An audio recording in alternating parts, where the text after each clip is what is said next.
कितना या कितने से ज्यादा? 3 या 3 से ज्यादा। रिकरेंट एबॉर्शन मोस्टली कौन से ट्राइमेस्टर में होते हैं? फर्स्ट में नहीं होते। Recurrent abortion mostly second trimester में होता है। रिकरेंट एबॉर्शन का दूसरा नाम हैबिचुअल एबॉर्शन। रिकरेंट एबॉर्शन या हैबिचुअल एबॉर्शन का most common cause cervical incompetency. Cervical incompetency से बचने के लिए हम क्या करते हैं?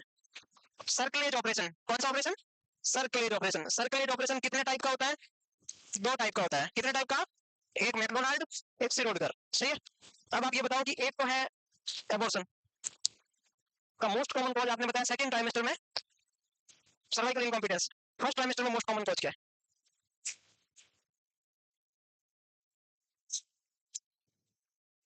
क्या बताओ, देख सोच के आराम से, रिलैक्स।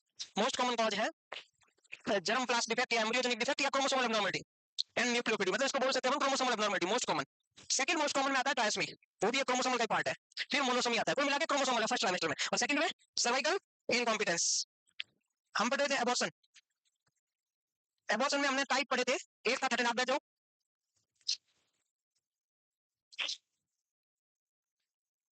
एबॉर्शन से पहले कौन सा टॉपिक पढ़ा खड़े हो जाते थे एक बार? बहुत बढ़िया, कॉपी मेरे को दे दो।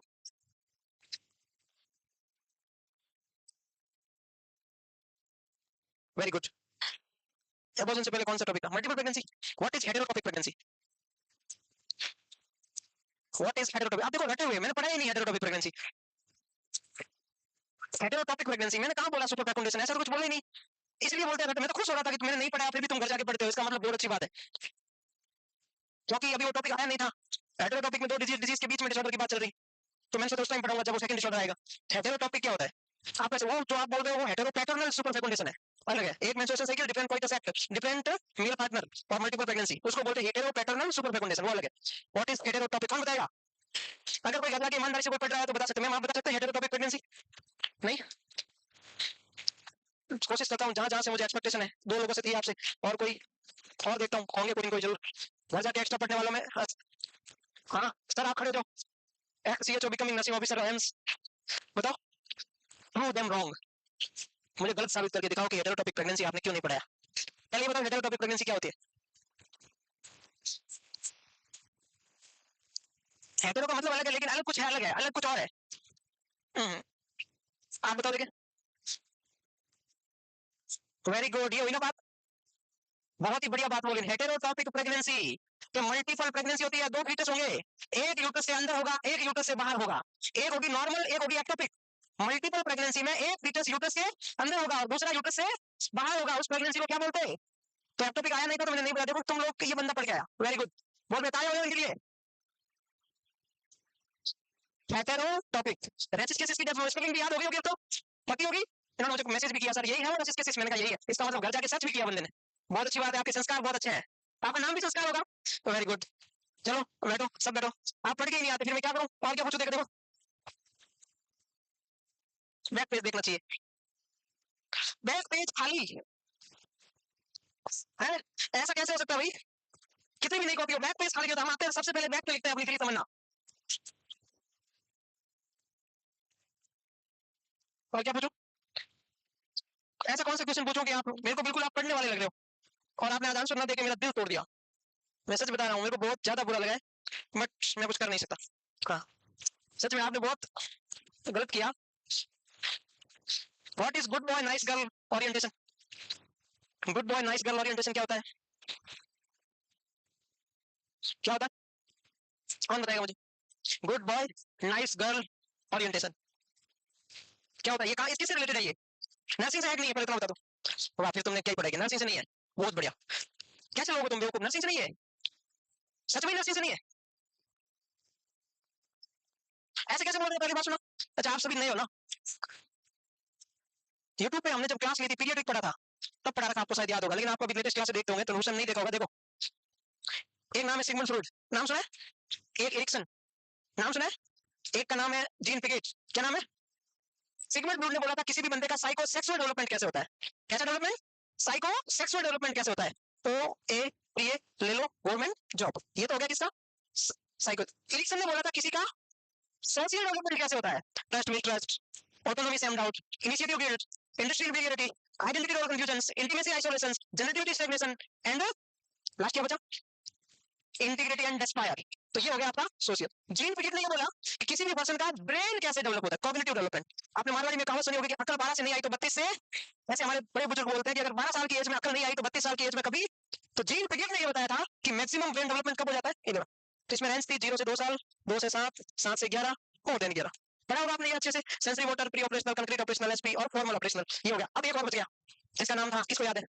Very good. कौन सा development? Moral development. Moral development theory किसने दी? किसने दी? कोहलबर्ग ने। किसने दी भाई? कोहलबर्ग ने। कि किसी भी पर्सन का मोरल डेवलपमेंट कैसे होता है। जब हम 5वीं क्लास में होते हैं या 4थी क्लास में पढ़ते हैं तो हमारे टीचर सिखाते हैं कि बड़ों के पैर छूने चाहिए, छोटों से प्यार करना चाहिए, नमस्कार करना चाहिए, ऐसे मतलब हमारी जो नैतिक शिक्षा, हमारी मोरल वैल्यू क्या है, ये कौन सिखाता है? Moral development. किसने सिखाया? कोहलबर्ग ने। इसमें 3 प्रकार की स्टेज है, प्री कन्वेंशनल, कन्वेंशनल और पोस्ट कन्वेंशनल। इसमें एज वाइज बच्चे का डेवलपमेंट सिखाया गया है कि 0 से 2 साल का बच्चा कैसा होता है, 2 से 4 साल का कैसा होता है, 4 से 7 का कैसा होता है, 7 से 11 का बच्चा कितना डेवलप होता है, 11 से 15 का कितना होता है, 15 से 18 का कितना होता है, 18 से ऊपर कितना होता है। इसमें 7 से 9 साल के बच्चे के लिए आता है गुड बॉय नाइस गर्ल। आप थोड़ा इसका थ्योरी पढ़ोगे, एनके सॉन्डर्स में दिया हुआ है। जब आप डेवलपमेंट पढ़ते हो उसमें दिया हुआ स्टेज भाई, तो हर बार एक सिग्नल ग्रुप की थ्योरी आ चुकी है पेपर में, इरिक्सन वाली हर बार आती है, जीन पिगेट वाली भी आती है, ये भी आ सकती है क्योंकि एक बार इसका नाम आ चुका है कि मोरल डेवलपमेंट थ्योरी किसने दी थी। अब कभी भी इसकी एज के अकॉर्डिंग डेवलपमेंट आ सकता है, कभी भी आ सकता है, जब भी एग्जामिनर चाहेगा तब आएगा। और इजी है, एकदम इजी है, सिंपल है। कभी हम डिस्कस करेंगे इसके बारे में, बहुत ज्यादा इजी है। एक बेस के आधार पे बनाई गई थी कि कोई भी क्या राइट है और क्या रॉन्ग है, इसके बेस पे कहानी है, उसके बेस पे हम कभी डिस्कस करेंगे। वैसे तो आज जरूरी नहीं है, बट याद रखना है स्टेज वाइज आप मैंने सॉन्डर्स पढ़ोगे आपस में मिल जाएगा, बहुत अच्छे से दिया हुआ है। तो गुड बॉय नाइस गर्ल का मतलब ये होता है कि जब 7, 8, 9 साल के बच्चे होते हैं तो उसको सोसाइटी वाले ऐसे अप्रिशिएट करते हैं, तो बहुत अच्छा बच्चा है ना, ऐसे बदमाशी नहीं करेगा, ऐसे, ताकि वो बच्चा छोटे और बच्चों को मोटिवेट करे और बदमाशी ना करे या ज्यादा टेम्पर टेंटम जैसा बिहेवियर ना करे। और उसको आप आंख दिखाओगे तो भी वो चुप रह जाता है, ताकि छोटे बच्चे समझ जाए कि इसके सामने ऐसे आंख दिखाई, ये चुप रह गया तो मुझे भी बदमाशी नहीं करनी। पूरा एक सीक्वेंस है, इसके बारे में कभी करेंगे डिस्कस।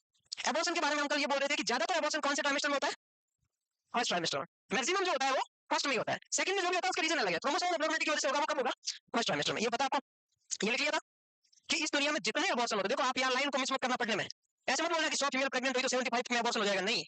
अगर 100 फीमेल में एबॉर्शन होता है तो उनमें से 75 फीमेल में एबॉर्शन 16 वीक से पहले पहले होता है, और उनमें से भी जितना हुआ उसका भी 75% 8 वीक से पहले पहले होता है। तो मैक्सिमम कहाँ हुआ? 8 वीक से पहले पहले हुआ। तो ज्यादातर एबॉर्शन होते हैं वो फर्स्ट ट्राइमेस्टर में होते हैं, 12 वीक से पहले पहले। सही है, ये इतना तो समझ आ गया, लिख लो। अब देखोगे एबॉर्शन के कॉज, आज का टॉपिक बहुत ज्यादा इंपॉर्टेंट है, बहुत ज्यादा इंपॉर्टेंट। ओबीसी में जब से एब्नॉर्मल पेट्रोलियम खत्म हुआ उसके बाद में हर एक क्लास बहुत ज्यादा इंपॉर्टेंट। पहले क्या था, एक आधी क्लास में मूड नहीं भी होता तो चल गया, नॉर्मल पढ़ रहे हैं, नॉर्मल में क्या है, चल रहा है, ठीक है। लेकिन जब एब्नॉर्मल स्टार्ट हो जाती है, कोई भी पेपर होता है उसमें अगर 20 क्वेश्चन ओबीसी के आते हैं तो 5 नॉर्मल के आते हैं, 15 एब्नॉर्मल के आते हैं। एब्नॉर्मल ओबीसी से डिसऑर्डर, तो डिसऑर्डर से क्वेश्चन ज्यादा आते हैं, तो थोड़ा सा ध्यान रखना। एटियोलॉजी का मतलब यहाँ पर कॉज है। मैं कॉज के बारे में अगर बात करूं तो एम्ब्रियोनिक डिफेक्ट की पहले बात करूं। एम्ब्रियोनिक का मतलब होता है कोई कोई क्रोमोसोमल एब्नॉर्मलिटी। दूसरी की अगर बात करें तो इसके अंदर आ गया क्रोमोसोमल वगैरह सारे, ये कॉज हो गया, एक कॉज तो ये है। दूसरा, कोई ना कोई यूटेराइन एनाटॉमिकल एब्नॉर्मलिटी, क्या इससे भी एबॉर्शन हो सकता है? हाँ या ना? कैसे हो सकता है? सोचना है, अपने को लिखना नहीं है, सिर्फ सोचना है। क्या यूट्रस में कोई एब्नॉर्मलिटी है उससे एबॉर्शन हो सकता है? हो सकता है। कैसे भाई? यूट्रस में कैविटी छोटी है, यूट्रस में फंडस एलिवेटेड नहीं है, यूट्रस बीच में से चिपका हुआ है, तो जो ही अंदर फीटस ग्रो करेगा, जगह नहीं होगी ग्रो करने की तो नीचे आ जाएगा। तो अगर किसी के कंजेनाइटल एनाटॉमिकल स्ट्रक्चरल एब्नॉर्मलिटी है तो एबॉर्शन होने के चांसेस, जैसे septate uterus, bicornuate uterus. Question आता है बाइकॉर्नुएट यूट्रस का मोस्ट कॉमन कॉम्प्लिकेशन क्या है? प्रीटर्म लेबर, टाइम से पहले डिलीवरी हो जाती है तो कैविटी छोटी है तो अंदर बच्चा रहेगा नहीं, 36 वीक तक, उससे पहले हो सकता है पहले भी आ जाए, 22 वीक से पहले भी बाहर आ जाए। सेप्टेट यूट्रस, बाइकॉर्नुएट यूट्रस, या यूट्रस का ऐसा डिसऑर्डर जैसे आपने नोटिस किया होगा फाइब्रॉइड यूट्रस, नाम सुना? हम गायनिक में पढ़ेंगे, बहुत सारे टाइप के फाइब्रॉइड यूट्रस होते हैं, इसमें एक होता है सब म्यूकस फाइब्रॉइड। कौन सा? लेयर होती है उसमें सब म्यूकस ग्लैंड का अगर फाइब्रॉइड हो जाए तो उसमें भी अगर चांसेस रहता है कि एबॉर्शन हो जाएगा। तो फाइब्रॉइड में कौन सा फाइब्रॉइड एबॉर्शन कर सकता है? सब म्यूकस फाइब्रॉइड। अब एक होता है यूट्रस का बीच में से चिपक जाए, वैसे तो यूट्रस एक केराटिनोमाइट स्ट्रक्चर है। यूट्रस कैसा है? पाइरिफॉर्म स्ट्रक्चर। पाइरिफॉर्म का मतलब क्या होता है? नाशपाती जैसा, कि बीच में से खुला है और साइड की दीवारें आपस में टच नहीं करती, अलग अलग रहती है, तो केराटिनोमाइट स्ट्रक्चर है। बट बाई चांस किसी किसी में यूट्रस ऐसे भी तो हो सकता है, चिपका हुआ भी हो सकता है, बीच में से चिपका हुआ है, ऐसा होता है किसी किसी में। एक डिसऑर्डर है, अगर पूरा का पूरा यूट्रस चिपका हुआ है बीच में से, अगर कंप्लीट चिपका हुआ है तो उसको बोलते हैं, क्या बोलते हैं? आश्रम नहीं, आश्रमन। क्या बोलते हैं? कंप्लीट चिपका हुआ है तो उसको बोलते हैं आश्रमन सिंड्रोम। क्या बोलते हैं? आश्रमन सिंड्रोम। और पार्शियली चिपका हुआ है उसको क्या बोलते हैं? अगर यूट्रस पार्शियली एडेशन है, सिनकाई। क्या बोलते हैं उसको? सिनकाई, SYNCHIE। सिर्फ सुनना है, आगे सब मिलेगा। तो Asherman syndrome, synechiae, septate uterus, bicornuate uterus और सब म्यूकस फाइब्रॉइड, इससे भी एबॉर्शन हो सकता है। यस। तीसरी बात, क्या एंडोक्राइन डिसऑर्डर है किसी फीमेल को तो क्या एबॉर्शन हो सकता है? Of course. मतलब एंडोक्राइन का मतलब मेटाबॉलिक डिसऑर्डर है, तो किसी को कोई डायबिटीज है, हाइपोथायराइडिज्म है, हाइपरथायराइडिज्म है, या लूटियल फेज का डिफेक्ट है, LPD। What is luteal phase defect? तो इसका मतलब किसी को कोई एंडोक्राइन एब्नॉर्मल, आराम से पढ़ेंगे, याद होना चाहिए। जैसे एग्जांपल के लिए, साइकिल कितने दिन का? 28 दिन का। ओवुलेशन कब होता है इस पीरियड से 40। ये हो गया ओवुलेशन, यहाँ पर फीमेल प्रेग्नेंट होगी। यहाँ से लेके यहाँ तक के पीरियड को क्या बोलते हैं लूटियल फेज। मेंस्ट्रुएशन साइकिल पढ़ा है ना, ओवुलेशन से लेके नेक्स्ट पीरियड तक के टाइम को क्या बोलते हैं लूटियल फेज, कांस्टेंट फेज। अगर लूटियल फेज में मेन हार्मोन कौन आता है प्रोजेस्टेरोन। अगर किसी फीमेल में प्रोजेस्टेरोन की कमी है तो बताओ इम्प्लांटेशन कब होता है लूटियल फेज में या प्रोलिफेरेटिव फेज में। लूटियल फेज में है कि 1 तारीख को पीरियड आया था, 14 को ओवुलेशन हुआ, 20 को इम्प्लांटेशन स्टार्ट हुआ और 28 को जाके 25 को इम्प्लांटेशन पूरा हो गया। 20 से 25 में क्या होता है इम्प्लांटेशन। कौन से हार्मोन की प्रेजेंस में होता है प्रोजेस्टेरोन। अगर किसी फीमेल में प्रोजेस्टेरोन है ही नहीं या कम है तो एबॉर्शन होगा नहीं होगा। तो लूटियल फेज डिफेक्ट का मतलब डेफिशिएंसी ऑफ प्रोजेस्टेरोन ऐसा मान सकते हैं। कोई भी ऐसा रीजन जिसकी वजह से लूटियल फेज में इम्प्लांटेशन नहीं हो पाया तो हम उसको क्या बोल देते हैं लूटियल फेज डिफेक्ट। और लूटियल फेज में मेन हार्मोन कौन प्रोजेस्टेरोन। इसीलिए प्रोजेस्टेरोन को प्रेगनेंसी कीपिंग हार्मोन बोलते हैं। प्रेगनेंसी को मेंटेन रखने के लिए कौन सा हार्मोन होना जरूरी है प्रोजेस्टेरोन होना जरूरी है। और प्रोजेस्टेरोन ही इम्प्लांटेशन करवाता है। तो जब हमने मेंस्ट्रुएशन साइकिल पढ़ा था हमने पढ़ा था 1 दिन से लेकर 20 दिन तक प्रोजेस्टेरोन नहीं बढ़ रहा था। जो इम्प्लांटेशन मतलब जो ओवुलेशन हुआ उसके बाद में प्रोजेस्टेरोन बढ़ रहा था, पढ़ा था। ठीक है, अगर किसी को हाइपोथायराइडिज्म है या डायबिटीज है या पीसीओडी है। व्हाट इज पीसीओडी, मैं फुल फॉर्म पूछ रहा हूँ। आजकल के फीमेल की मोस्ट कॉमन प्रॉब्लम है पीसीओडी। इस दुनिया में जितनी भी फीमेल है इंक्लूडिंग यू ऑल 35% फीमेल को पीसीओडी है। किसी को कम है किसी को ज्यादा है। पीसीडीओ पीसीओडी या पीसीओएस एक ही बात है। या तो इसको बोलते हैं पीसीओडी या पीसीओएस। किसी को बहुत कम है किसी को बहुत ज्यादा है। बहुत कम है तो फर्क पड़ता नहीं और किसी को होता है ज्यादा है। ज्यादा है उसमें बहुत प्रेगनेंसी कंसीव ही नहीं हो पाती क्योंकि रेशियो प्रोजेस्टेरोन का और दूसरे हार्मोन का बिगड़ा हुआ रहता है तो कंसीव नहीं हो पाता, सही से ओवुलेशन भी नहीं हो पाता। तो इसकी वजह से तो पीसीओडी का मतलब है पॉलीसिस्टिक ओवेरियन डिजीज या सिंड्रोम या डिजीज बोलो या उसकी वजह से ज्यादा सिम्टम्स आ रहे हैं। मेंस्ट्रुएशन में भी अब्नॉर्मलिटी आ रही है, पेन एब्डोमेन भी हो रहा है, पीरियड्स कभी ज्यादा आ रहे हैं कभी कम आ रहे हैं, कभी बहुत ज्यादा एजिटेशन हो रहा है, कभी हेयर ग्रोथ भी देखने को मिल रही है, आवाज भी बारीक, मतलब बहुत सारे चेंजेस आ रहे हैं। That is masculine characteristic in female like a male is called type of PCOD का एक साइन है। पीसीओडी का बेसिकली मीनिंग है कि फीमेल में मेन हार्मोन कौन होता है और लीस्ट कॉमन कौन से है एंड्रोजन। एंड्रोजन नहीं होना चाहिए। मेल रिप्रोडक्टिव ऑर्गन की स्टडी को क्या बोलते हैं एंड्रोलॉजी। क्या बोलते हैं क्यों, क्योंकि एंड्रोजन और टेस्टोस्टेरोन हार्मोन मेल में डोमिनेंट है, फीमेल में डोमिनेंट कौन है एस्ट्रोजन और प्रोजेस्टेरोन। इस पीसीओडी का मतलब क्या है, पीसीओडी दो तरीके से हो सकता है कि आप गरीब कैसे हैं, बहुत तरीके से हो सकते हैं। आपके पास में 1 लाख रुपए है किसी के पास में 10 लाख रुपए है तो आपको क्या फील होगा आप गरीब। एक के पास में 10,000 रुपए एक के पास में 1 लाख रुपए है, कौन गरीब फील करेगा 10,000 वाला। और अगर 3% है एक के पास में 10,000 एक के पास में 1 लाख एक के पास में 10 लाख तो बीच वाला 10 लाख के कंपैरिजन में तो गरीब फील करेगा लेकिन 10,000 के कंपैरिजन में अपने आप को अमीर फील करेगा। तो पीसीओडी भी ऐसा ही है कि या तो एस्ट्रोजन प्रोजेस्टेरोन कम हो जाए, आपके पास पैसे हो ही ना तो आप गरीब हो, तो या तो एस्ट्रोजन प्रोजेस्टेरोन हो ही ना तो क्या बोल देंगे पीसीओडी है। भाई इसको मिला के जो हार्मोन होने चाहिए वो हमारे पास नहीं है, इसकी वजह से दूसरे हार्मोन ऑटोमेटिकली ज्यादा हो गए। भाई रेशियो होता है कि एस्ट्रोजन प्रोजेस्टेरोन फीमेल में ज्यादा होने चाहिए, एंड्रोजन टेस्टोस्टेरोन नहीं होने ना के बराबर होने चाहिए, एस्ट्रोजन प्रोजेस्टेरोन ज्यादा होने। अगर बाई चांस ये नहीं है तो दोनों का रेशियो निकालोगे तो ये क्या होगा ज्यादा होगा।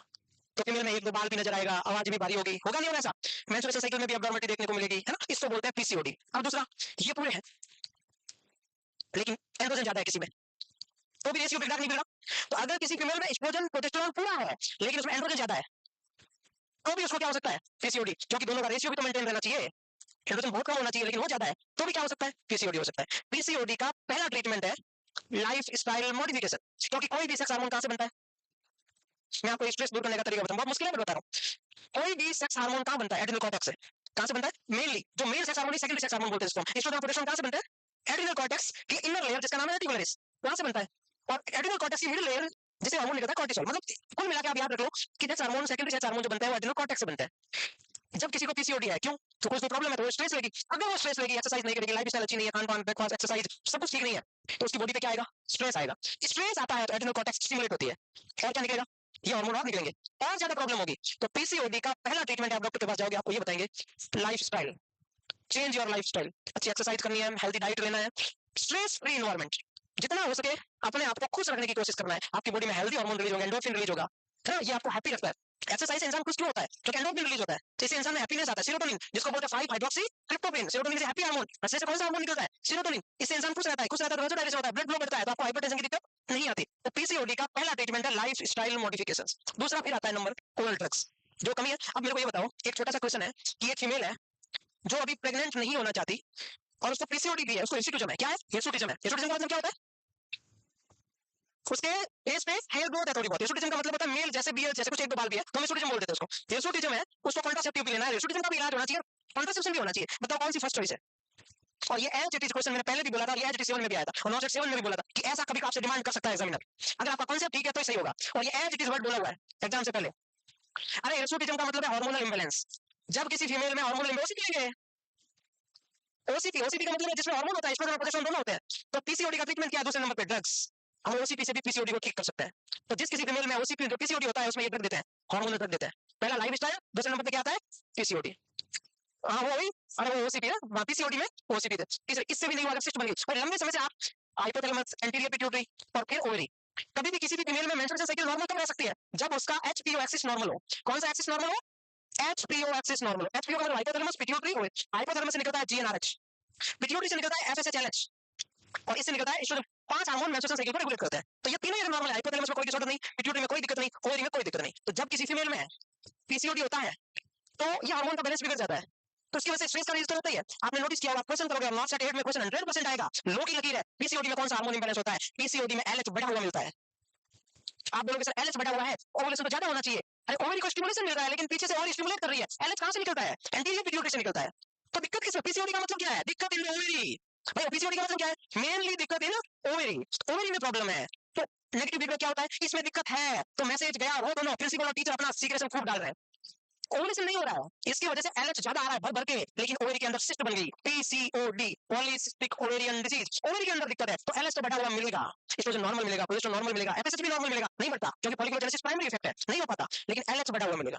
तो पीसीओडी में एलएच बढ़ा हुआ मिलता है because of negative feedback, because of, ये याद रखना है, और ये क्वेश्चन आएगा कौन सा हार्मोन इंबैलेंस देखने को मिलता है पीसीओडी में? एलएच इंक्रीज, एलएच, क्योंकि एलएच कहां से निकलता है? एंटीरियर पिट्यूटरी से निकलता है ना, तो वो तो स्टिमुलेट करेगा ओवरी को, और मेंस्ट्रुएशन साइकिल या प्रेगनेंसी तभी हो सकती है जब ये तीनों बराबर काम करे, प्रिंसिपल काम कर रहा है, टीचर काम कर रहा है, लेकिन स्टूडेंट काम नहीं कर रहा है, तो भी सिलेक्शन नहीं होगा। तीनों में से कोई अकेले इंसान भी सही काम नहीं करेगा तो जल्दी सिलेक्शन नहीं होगा। टीचर बहुत अच्छे से पढ़ाए, प्रिंसिपल सही से मॉनिटरिंग करे और स्टूडेंट भी सही से पढ़े तो सिलेक्शन होता है। समझ में आया? तो नेगेटिव फीडबैक का मतलब क्या है? यहाँ पे दिक्कत थी, इसको मैसेज गया, ये अपना सीक्रेशन बढ़ा रहा है। तो पीसीओडी में पहला मैनेजमेंट लाइफस्टाइल, दूसरा ओसीपी, तीसरे में सिस्ट रिमूवल, तीसरे में ओवरी के अंदर सिस्ट है तो क्या करेंगे हम लोग? सिस्ट निकालते हैं, बहुत ज्यादा ही दिक्कत है, ओवरी को भी निकालना पड़ता बाद में। तो मेन ट्रीटमेंट पीसीओडी का लाइफ स्टाइल मॉडिफिकेशन। पीसीओडी में कौन सा हार्मोन बढ़ा हुआ मिलता है? एलएच। क्या ये कुछ चीजें क्लियर हुई? कॉन्ट्रासेप्टिव है।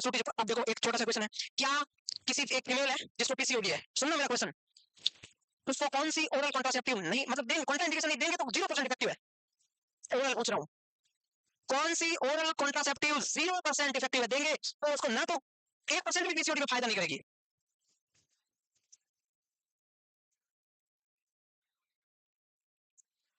पीसीओडी की डेफिनेशन क्या है? It is a hormonal disorder, और कोई भी सेक्स हार्मोन होता है वो स्टेरॉइड होता है, कोई भी सेक्स हार्मोन होता है वो स्टेरॉइडल होता है, it is a steroidal sexual disorder. भाई पीसीओडी क्या है? एक स्टेरॉइडल हार्मोन का डिसऑर्डर है। हम ऐसी कोई ड्रग नहीं देंगे जो नॉन स्टेरॉइडल है। और छाया क्या है? सहेली, कैंचरोमन, 3 नाम है इसके। छाया भी बोलते इसको, कैंचरोमन भी बोलते इसको, सहेली भी बोलते इसको। ये सीडीआरआई में बनी है। कहाँ बनी है? What is CDRI? Central Drug Research Institute, Lucknow. छाया कहाँ बनी है? मेड इन इंडिया एकमात्र गोली है कॉन्ट्रासेप्टिव में, बाकी सारे बाहर के। मेड इन इंडिया है ये, भारत में बनी टैबलेट। क्या नाम है इसके? छाया, कैंचरोमन, सहेली। सहेली नाम से ही पता चल रहा है। अब अमेरिका में कोई एक लड़की दूसरी लड़की की फ्रेंड बनती है, उसको सहेली बोलते क्या? उसको क्या बोलते? पता नहीं, कुछ और ही बोलता होगा, बे, पता नहीं क्या बोलते होंगे ना, बेबे है, ऐसा कुछ बोलते होंगे ना, पता नहीं क्या बोलते होंगे, जो भी बोलते होंगे आई डोंट नो, बट सहेली तो नहीं बोलते होंगे। क्या सहेली बोलते?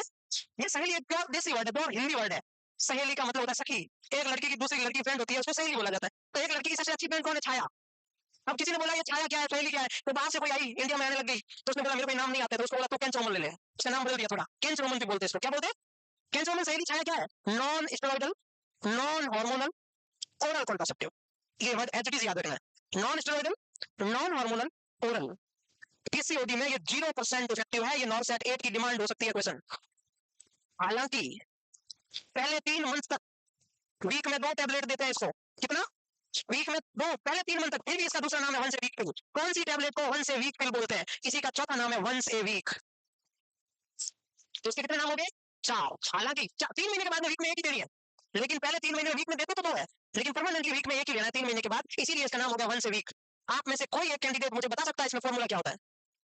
कल उसको चॉकलेट मिलेगा, डेयरी मिल्क ओरियो। आप में से कोई कैंडिडेट बता सकता है बिना फोन देखे, बिना व्हाट्सएप गूगल सर्च किए, इसमें फॉर्मूला क्या होता है? और सिर्फ 40 सेकंड मिलते हैं, उनमें से 30 सेकंड हो चुके हैं। 9, 8, 7, 6, 5, 4, 3, 2, 1 ओवर। और में लॉक्सीफेन। क्या फॉर्मूला था इसमें? क्या फॉर्मूला था इसमें? और में लॉक्सीफेन। क्या ये पीसीओडी में बैठी है? नो, बिल्कुल नहीं। यही क्वेश्चन बार बार आएगा, मैं ये कह रहा हूँ। आप लोगों ने 6 बार तो बोल दिया, बेवकूफ है क्या? हाँ मैं बेवकूफ हूँ, क्योंकि यही क्वेश्चन आएगा, इसीलिए 6 बार बोला है। ये लखनऊ में बनी है, देखो लखनऊ में क्या क्या बनता है? अब एक क्वेश्चन आ जाएगा पेपर में, सेंट्रल ड्रग रिसर्च इंस्टीट्यूट कहाँ है इंडिया का? कुछ लोग बोलेंगे सर ने ये पढ़ा ही नहीं था। ऐसे ये क्वेश्चन आया था नॉट सेट 6 में, और नॉट सेट 6 से पहले पहले न्यूट्रिशन में पढ़ा रहा था। तो न्यूट्रिशन स्टार्ट किया तो मैंने बोला NNI हैदराबाद में है। हैदराबाद वालों को बहुत अच्छे से पता है क्या खाना था, मैंने ऐसे बता दिया। हैदराबाद में जो लोग कौन कौन ऐसे करके हाथ खड़े करके बोला कि हैदराबाद वाले लोग तो न्यूट्रिशन का बहुत अच्छे से पता है क्योंकि इंस्टीट्यूट वहीं पर है। ऐसे करके मैं आगे बढ़ गया, लिखवा भी दिया National Nutrition Institute in Hyderabad. Question आ गया ऐसे कैसे, कहाँ है नेशनल न्यूट्रिशन इंस्टीट्यूट, कहाँ है हैदराबाद। तो किसी एक आपने बोला ये कहाँ बोला था, तो और क्या चाहते हो तुम, तो ऐसे तो बोला जाता है। तुम ऐसे तो मत करना कि CDRI कहाँ होता है, CDRI लखनऊ है। और अगर क्वेश्चन आता है CDRI कौन से स्टेट में है, यूपी। लखनऊ मत करो, यूपी हो, स्टेट का नाम है तो यूपी है, लखनऊ उसकी कैपिटल है। हैदराबाद कौन से स्टेट में, 70% कैंडिडेट को नहीं पता, ये मेरी गारंटी है। हैदराबाद कौन से स्टेट में, नहीं पता। क्योंकि हम क्यों पढ़े, हमें मतलब ही नहीं है, क्यों पढ़ना। अरे बेवकूफ आएगा, कल के लिए क्वेश्चन आ जाए बीबी नगर कौन से स्टेट में, तुम क्या करोगे, टाटा फिश, रवीना टंडन। बीबी नगर कौन से स्टेट में, कौन से उसमें, कौन से स्टेट में, सही बता रहे हो, तेलंगाना। हाँ तुम तेलंगाना वाली बोल रहे हैं, और कोई नहीं बोल रहा है, कोई। ये मंगलागिरी पता है इनको, कहाँ है उनको सब पता है। ये तेलंगाना बीबी नगर आगे वाले चुपचाप बैठे हैं क्योंकि कभी सर्च नहीं किया। बेसिक बातें पता होनी चाहिए, कम से कम एम्स का डायरेक्ट शब्द याद नहीं है तो कोई बात नहीं। कौन सा एम्स किस स्टेट में है, कल के दिन आ जाए तो तुम बता तो पाओ, क्वेश्चन तो आ सकता है क्योंकि 4 बार क्वेश्चन आया एम्स दिल्ली का डायरेक्टर कौन है, 4 बार क्वेश्चन आया कंटिन्यू, 4 बार।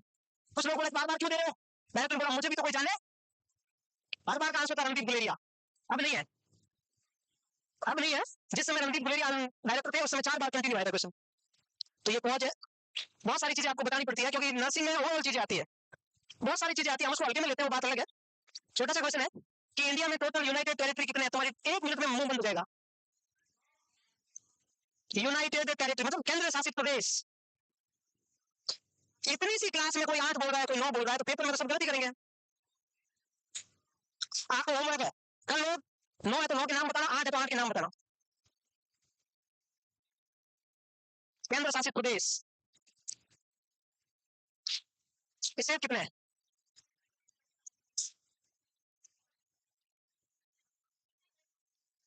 सच में नहीं पता, 29 श्योर, कल गूगल पे सर्च करके आना। क्या जम्मू कश्मीर अभी स्टेट है क्या, 2021 से पहले पहले था, अभी नहीं, आई थिंक अभी नहीं है, तो कल चेक करके आना कितना है। अभी वो यूनाइटेड टेरिटरी में चेंज हो गया है स्टेट अभी, तो मुझे नहीं पता कितने हैं यूनाइटेड टेरिटरी, कितने हैं और स्टेट कितने हैं, आंसर भी नहीं पता तुम्हें। मैं आपको नॉर्थ साइड का एक क्वेश्चन दे देता हूँ पहले ही का, हर एक यूनाइटेड टेरिटरी का नाम और उसकी कैपिटल, एकदम सिंपल है, आना चाहिए, ये क्वेश्चन आता ही आता है एक पेपर छोड़ के। यूनाइटेड टेरिटरी का नाम और उसकी कैपिटल,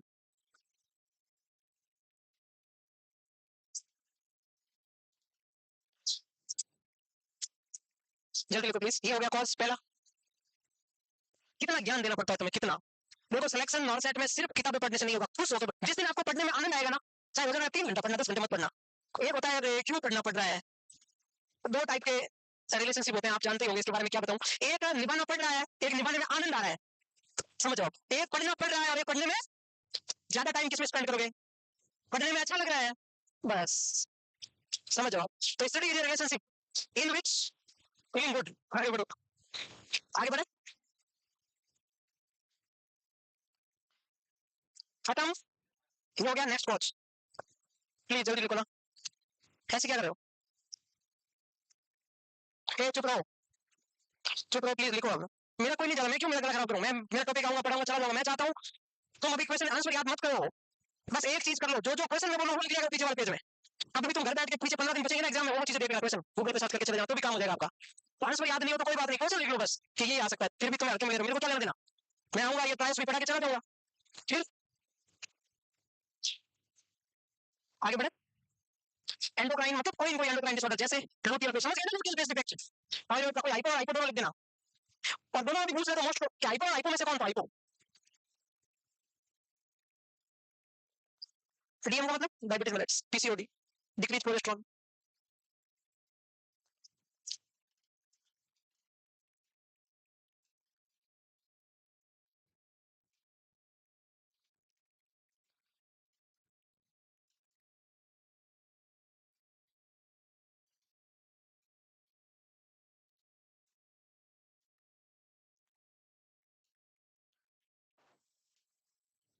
सॉरी, वैसे माफी मांग रहा हूँ बाप जी।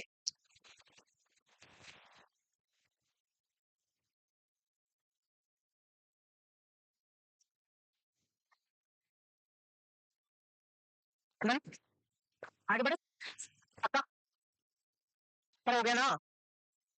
अब देखो नेक्स्ट हेडिंग क्या लगाओगे? यूटेराइन, ये तो लगाओगे हेडिंग पीसा कोच, उसमें नाम लिखोगे सेप्टेट, बाइकॉर्नुएट, आसरमन सिंड्रोम्स, सिल्काई। सिल्काई में लिख देना पार्शियल अडेशन। कौन सा अडेशन? आसरमन में लिख देना कंप्लीट अडेशन।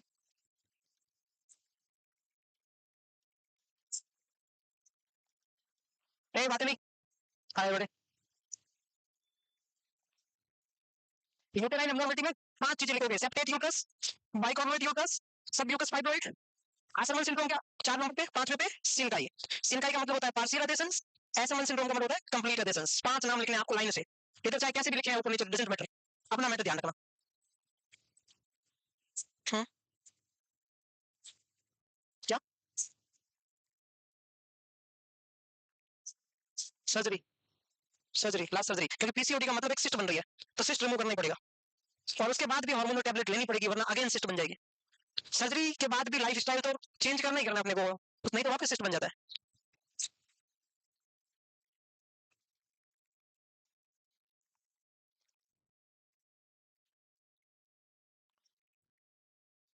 आगे बढ़ सकते हैं। सिर्फ पांच नाम लिखने थे, कोई फोटो नहीं लेना है, कोई बनाना नहीं है, फोटो बनाने की जरूरत नहीं, इमेज की कोई नीड नहीं है। हाँ ठीक है, आगे बढ़े। हो गया, लिख लिया। क्या इन्फेक्शन से अबॉर्शन हो जाता है? क्या इन्फेक्शन से अबॉर्शन हो जाता है? हो जाता है। कुछ क्वेश्चन आता है, कौन सा है टॉर्च? TORCH। आगे बढ़ो। वैसे आपने पीडीएफ में पढ़ा होगा टॉर्च, पढ़ा? टॉर्च पढ़ा है क्या? पढ़ा है, झूठ बोल रहे हो। पढ़ा है ना, झूठ क्यों बोल रहे हो? पढ़ा है ना पीडीएफ में टॉर्च। जब बच्चे का ग्रोथ और डेवलपमेंट को अफेक्ट करने वाले फैक्टर, तो factor affecting growth and development इसमें टॉर्च आता है। तो टी का मतलब है टॉक्सोप्लाज्मोसिस गोनेडी। ये क्या है? ये क्या है? Bacteria, protozoa, virus, fungus. ये प्रोटोजोआ है। ये क्या है? पहला क्वेश्चन बन गया, ये पैरासाइट है, पैरासाइट है। टॉक्सोप्लाज्मोसिस गोनेडी इन्फेक्शन कैसे होता है? इन्फेक्टेड कैट के कांटेक्ट में आने से। कैट का कोई भी सीक्रेशन, चाहे फीसस हो चाहे कुछ भी हो, कुछ भी, कैट इन्फेक्टेड, कैट, कैट का मतलब समझते हो? हाँ, यही कर सकते हो। हाँ यही कर सकते हो, इन्फेक्टेड कैट। और कोई भी प्रोटोजोल इन्फेक्शन होता है, उसके drug of choice anti protozoal. Drug of choice भाई, प्रोटोजोआ को मारने के लिए एंटी प्रोटोजोल, और दुनिया की फेमस एंटी प्रोटोजोल ड्रग है मेट्रोजोल, मेट्रोनिडा। मेट्रोजोल एंटीबायोटिक बाद में है, पहले एंटी प्रोटोजोल है। तो इसकी ड्रग ऑफ चॉइस क्या होती है? मेट्रोनिडाजोल। और मेट्रोनिडाजोल लेते हैं तो दारू नहीं पीना चाहिए, पता है? वरना कौन सा रिएक्शन हो जाता है? डाइसल्फ्यूराम लाइक रिएक्शन हो जाता है। कौन सा रिएक्शन हो जाता है? Disulfiram like reactions. मेट्रोजोल और किस किस ड्रग ऑफ चॉइस है? एक वेजिनाइटिस होता है जिसका नाम है ट्राइकोमोनियासिस वेजिनालिस। कौन सा? Trichomoniasis vaginalis. ट्राइकोमोनियासिस एक प्रोटोजोआ है, प्रोटोजोल वेजिनाइटिस जिसका नाम है ट्राइकोमोनियासिस वेजिनालिस। कौन सा vaginitis? Trichomoniasis vaginalis.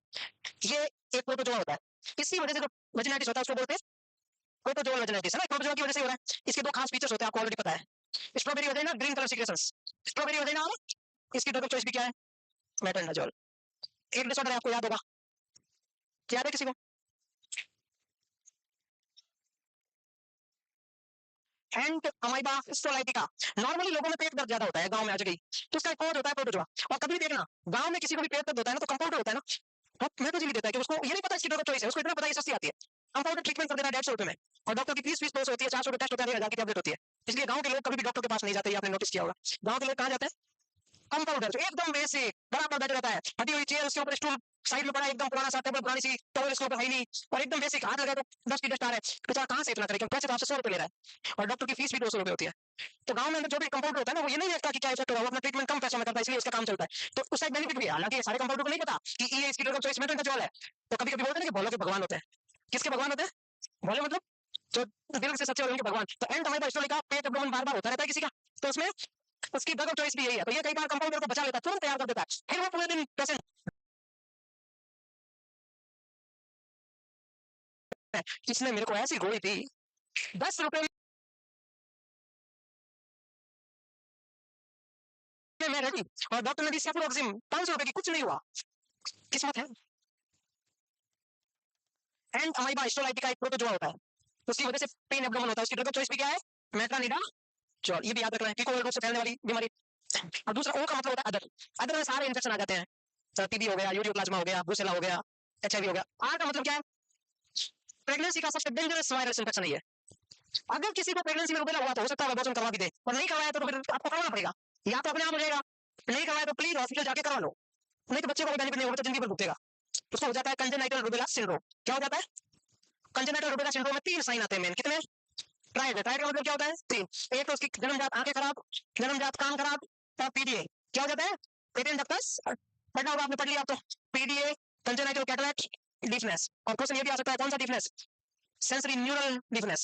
Hearing loss कौन सा? Sensory neural hearing loss. Hearing loss 3 type का होता है, बाहर वाला, मिक्स दोनों, अंदर वाला। एक होता है कंडक्टिव, एक होता है सेंसरी न्यूरल, एक होता है मिक्स। हियरिंग लॉस 3 टाइप का, एक बाहर वाला कान खराब, अगर एक्सटर्नल और मिडिल ईयर खराब होता है उसको बोलते हैं कंडक्टिव हियरिंग लॉस। कौन सा हियरिंग लॉस बोलते हैं? अगर इनर ईयर खराब होता है, मतलब ब्रेन ईयर का वो पार्ट जो ब्रेन से अटैच है वो खराब होगा, उसको बोलते हैं सेंसरी न्यूरल हियरिंग लॉस। दोनों ही खराब हो जाए, मिक्स्ड हियरिंग लॉस। इसमें अंदर वाला डैमेज होता है। Sensory neural hearing loss, sensory neural hearing loss. ये हो गया। सी का मतलब है साइटोमेगाला वायरस। अगर किसी प्रेग्नेंट फीमेल को साइटोमेगाला वायरस का इंफेक्शन हो तो भी अबॉर्शन होता है। नाम पूरा क्या है? Cytomegalo virus. एच का मतलब हर्पीज सिंप्लेक्स वायरस। वैसे हर्पीज सिंप्लेक्स 2 टाइप का होता है, टाइप 1 और टाइप 1 लिप्स को अफेक्ट करता है, टाइप 2 जेनिटल्स को अफेक्ट करता है। तो ये टाइप 2 लिखना है यहाँ पर ना, हर्पीज सिंप्लेक्स वायरस टाइप 2। ये भी क्या करवा सकता है? एबॉर्शन करवा सकता है। तो टॉक्स में क्या क्या पढ़ा? टी, ओ तो कुछ पढ़ने नहीं आता, कोई भी हो सकता है, bacterial, viral, fungus, protozoa. R का मतलब रूबेला, एस सी का मतलब साइटोमेगाला वायरस। कुछ लोग बोल रहे हैं फर्स्ट क्लास, ये क्यों बताया? क्योंकि ऑलरेडी पढ़ा हुआ है, पढ़ी हुई चीजें में ज्यादा टाइम नहीं खर्च करता, सिर्फ मेरे को बताना है इसलिए बता रहा हूँ। हर्पीज सिंप्लेक्स, हर्पीज 2 टाइप का होता है, टाइप 1 लिप्स को अफेक्ट करता है, टाइप 2 जेनिटल्स। आप ओबीसी में आगे पढ़ोगे कि किस किस फीमेल को वजन डिलीवरी नहीं करवा सकते, तो उसमें एक नाम आएगा हर्पीज। लेकिन याद रखना क्या आएगा, सुन लो। ऐसी कोई भी फीमेल जिसमें या तो वेजिनल कैनाल के अंदर या वेजिनल ओरिफिस पर एक्टिव हर्पीज लीजन है, उसको वेजिनल डिलीवरी नहीं करवानी। अगर इनर थाई, सिम्फाइसिस प्यूबिस या एनल एरिया में हर्पीज है तो वेजिनल डिलीवरी सावधानी के साथ करवा सकते हैं। बट अगर एक्टिव का मतलब क्या है? जहां बच्चा डिलीवर होगा वहां पर हर्पीज नहीं होना चाहिए। अगर वहां पर है तो एब्सोल्यूट कॉन्ट्राइंडिकेशन है vaginal delivery. Herpes lesion active बोलते हैं, active herpetic lesions. Active herpetic lesions का मतलब क्या है? या तो वेजिनल कैनाल में या वेजिनल ओरिफिस। यहाँ पर हर्पीज का कोई भी घाव है, लीजंस मतलब हाँ रेसेज है, तो आपको वेजिनल डिलीवरी नहीं करवानी। और क्वेश्चन आ जाए एनल एरिया में है, इनर थाई पे है, सिंपैथिक प्यूबिस पे हर्पीज है, तो सावधान विद कॉशंस, सावधानी के साथ वेजिनल डिलीवरी करवाई जा सकती है। तो वेजिनल डिलीवरी के कौन सा इंडिकेशन में आता है? Active herpetic lesions.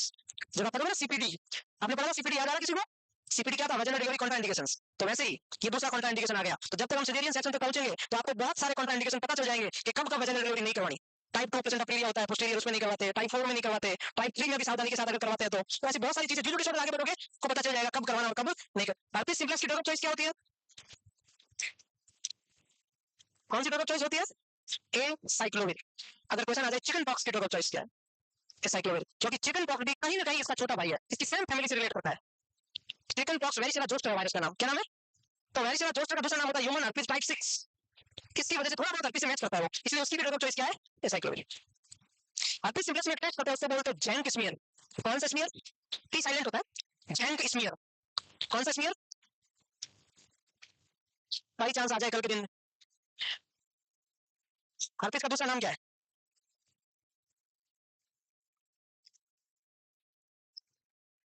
सिंगल्स। सिगेला नहीं, सिगेला अलग है, वो डायरिया का कुछ तो है, डिसेंट्री का मोस्ट कॉमन कॉज है सिगेला। सिंगल्स बोलते हैं इसको। क्या बोलते हैं? ये हर्पीज का दूसरा नाम है। कुछ लोग सोच रहे हैं क्या क्या बता रहे हो भाई, आ गए ना पेपर में, याद करोगे जिंदगी भर। एक एक नंबर जिंदगी बनाता है, मुझे पता है आधे आधे नंबर की इंपॉर्टेंस, एक एक नंबर बहुत काम का है। कुछ लोग बोलते हैं सर एक नंबर तो कम पड़ा मेरे।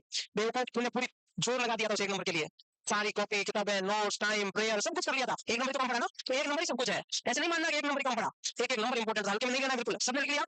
तो कुछ भी चीज बताए ना उसको हल्के में नहीं लेना, क्या पता कौन सा बोला हुआ वर्ड कब आ जाए, और कब आ जाए नहीं, 100% आता है, इसलिए कह रहे हैं। यहाँ से जो भी टीचर पढ़ाते हैं उनको बताओ एक एक चीज को कान में खुले रखने हैं। आप सोच रहे हो ऐसे चल रहा है ठीक है, कोई ना, 2 मिनट झपकी ले ले, पता नहीं कौन से टीचर ने क्या बात बोली और कौन सी पेपर में आ गई, कोई भरोसा नहीं, कुछ भी आ सकता है, इसको हल्के में नॉर्मली लेना ही नहीं है। एक दिन ऐसे ही बेसिक डिस्कशन हो रहा था, मैंने स्मार्ट की फुल फॉर्म बताई ऐसे, SMART, स्मार्ट होता है ना, तू बहुत स्मार्ट है, ये पेपर में पूछ लिया ऐसे ही, मतलब ऐसे बताया स्मार्ट की फुल फॉर्म, ऐसे पटाखा बोल दिया। एस का मतलब स्पेसिफिक, एम का मतलब मीजरेबल, ए का मतलब अचीवेबल या अटेनेबल, अचीवेबल बोलो अटेनेबल बोलो, आर का मतलब रेडिएट, टी का मतलब टाइम बाउंड। क्वेश्चन आ गया स्मार्ट की फुल फॉर्म सही सेट करो कौन सी है।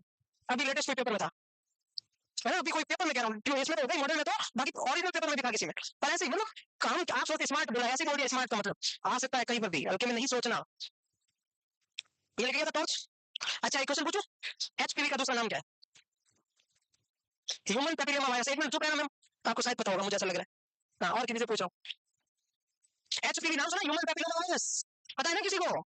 ये एचपीवी भी करा सकता है अबॉर्शन, ये भी तो याद रखना, वायरस में दो ही तो वायरस पढ़ते हैं, सिंपलेक्स में एक और दूसरा, ये आगे बात करें तो बिना क्या लगा। तो एचपीवी का दूसरा नाम बताना कोई, पूरा बताओ ना, गाल क्या दे रहे हो, गालियां दे रहे हो, बताना क्या, जोर से ठीक बोल रहे थे, किसने बोला, हाँ बताओ, जोर से बोला। कॉन्डिलोमा एक्यूमिनेटम, क्या नाम है? ह्यूमन पैपिलोमा वायरस, इसका दूसरा नाम है।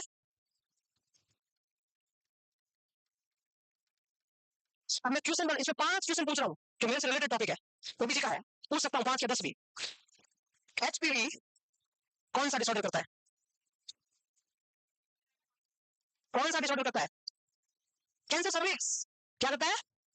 एक बार क्वेश्चन आया कि एचपीवी मोस्ट कॉमन कौन से जेनेटिकल ऑर्गन को अफेक्ट करता है, सर्विक्स। एक बार क्वेश्चन था क्या करता है, cervix cancer, but examiner is very smart, SMART, अरे स्मार्ट के चक्कर में क्वेश्चन बनाने लग गया। एचपीवी से कौन सा डिसऑर्डर होता है, सर्वाइकल कैंसर ऑप्शन में नहीं, आप बताओ। जेनाइटल वार्ड्स, वेरी गुड, ये हुई ना बात, पढ़ाई का असर तो आ रहा है। जेनाइटल, तो जेनाइटल वार्ड का मोस्ट कॉमन कॉज एचपीवी। अब मैं क्वेश्चन बोलो, एक फीमेल है, देखो फीमेल में तो सर्वाइकल कैंसर होगा, मेल में जेनाइटल वार्ड हो सकता है, तो जेनाइटल वार्ड जरूरी नहीं है मेल फीमेल में हो, जेनाइटल वार्ड किसी में भी हो सकता है, और सर्वाइकल कैंसर कौन फीमेल में होगा, तो एचपीवी मेल को भी अफेक्ट कर सकता है, उसकी फीमेल तो है, तो बाई चांस ट्रांसफर किसी में हो जाए उसके पार्टनर को, तो क्या कर सकता है, जेनाइटल वार्ड। अब क्वेश्चन, एक फीमेल है, उसको एचपीवी नहीं हो, प्राइमरी प्रिवेंशन में, या सीधे बोल दो एचपीवी के प्राइमरी प्रिवेंशन के लिए हम क्या करेंगे? प्राइमरी प्रिवेंशन का मतलब क्या होता है? अरे ऐसा कोई भी एक्शन जो डिजीज होने से पहले किया जाता है वो प्राइमरी प्रिवेंशन कहलाता है। Action taken to prior the onset of the disease is called primary prevention. Disease होने से पहले कुछ भी करना प्राइमरी प्रिवेंशन कहलाता है। बच्चा जन्म लेता है, ओपीवी बीसीजी हेपेटाइटिस बी तीनों देते हैं ना, क्या पोलियो होने के बाद देते हैं क्या ओपीवी? क्या टीबी होने के बाद देते हैं क्या बीसीजी? क्या हेपेटाइटिस होने के बाद देते हैं क्या बी? जरूरी नहीं है, पहले ही देते हैं। डीपीटी भी देते हैं ना पहले, मीजल्स भी देते हैं ना, तो ये क्या है? ये एक एंटीजन है जो कि अंदर जाके एंटीबॉडी, तो ये क्या है? Primary prevention. ऐसा कोई भी एजेंट जो पहले से ही किसी डिजीज को प्रोटेक्ट कर ले वो प्राइमरी प्रिवेंशन है। तो प्राइमरी प्रिवेंशन के लिए एडोलेसेंट गर्ल में वैक्सीन देते हैं, उसका नाम है गार्डेसिल या सर्विवैक्स। क्या नाम है? एक बार एक पेपर में क्वेश्चन था, गार्डेसिल, गार्डेसिल किसके लिए दिया जाता है? गार्डेसिल किसके लिए दिया जाता है? सर्विक्स कैंसर से बचाने के लिए। किसमें दिया? एडोलेसेंट गर्ल में दे देते हैं। आजकल गवर्नमेंट ऑफ इंडिया दे रही है, तो अच्छी बात है, लगाना चाहिए। अब आता है सेकेंडरी प्रिवेंशन। सर्वाइकल के सेकेंडरी प्रिवेंशन का दूसरा नाम क्या है? स्क्रीनिंग। ऐसा कोई भी इन्वेस्टिगेशन जो किसी डिजीज की स्क्रीनिंग के लिए किया जाता है वो सब सेकेंडरी, जैसे breast self examination, testicular self examination, stool health checkup, और पेट स्मीयर, ये सर्वाइकल एग्जामिनेशन, और BP monitoring, psychotherapy, urine sugar, ये सब किसमें आता है? सेकेंडरी में आता है। अच्छा बीपी मॉनिटरिंग सेकेंडरी में क्यों आता है, प्राइमरी में क्यों नहीं आता? BP is silent killer, already है, चेक करने के बाद में नहीं हुई है, पहले से है, अभी तो आपको पता चली है। ऑलरेडी जो डिजीज है उसको आप बाहर निकाल रहे हो, लोगों के सामने ला रहे हो, डॉक्टर की नोटिस में ला रहे हो, वो सेकेंडरी होता है। स्क्रीनिंग, सारे screening examination, school health checkup exam लेके ना, स्कूल हेल्थ चेकअप किसमें आता है? कभी भी प्राइमरी में नहीं आता। आप लोग सर ये क्यों? इसलिए बच्चे को बीमारी होती है, बच्चा खुद आके बोलता नहीं है, आप चेक करोगे तो पता चलेगा बच्चे में डिसऑर्डर है, क्योंकि already disorder is present. School health checkup किसमें आता है? सेकेंडरी में, स्क्रीनिंग में। तो सेकेंडरी प्रिवेंशन में हम क्या करेंगे? पेप स्मीयर करेंगे। क्या करेंगे? जल्दी करो, कौन सा स्मीयर? पेप स्मीयर हिटोटोमी पोजीशन में कौन से स्पेकुला से किया जाता है? कौन से स्पेकुला से?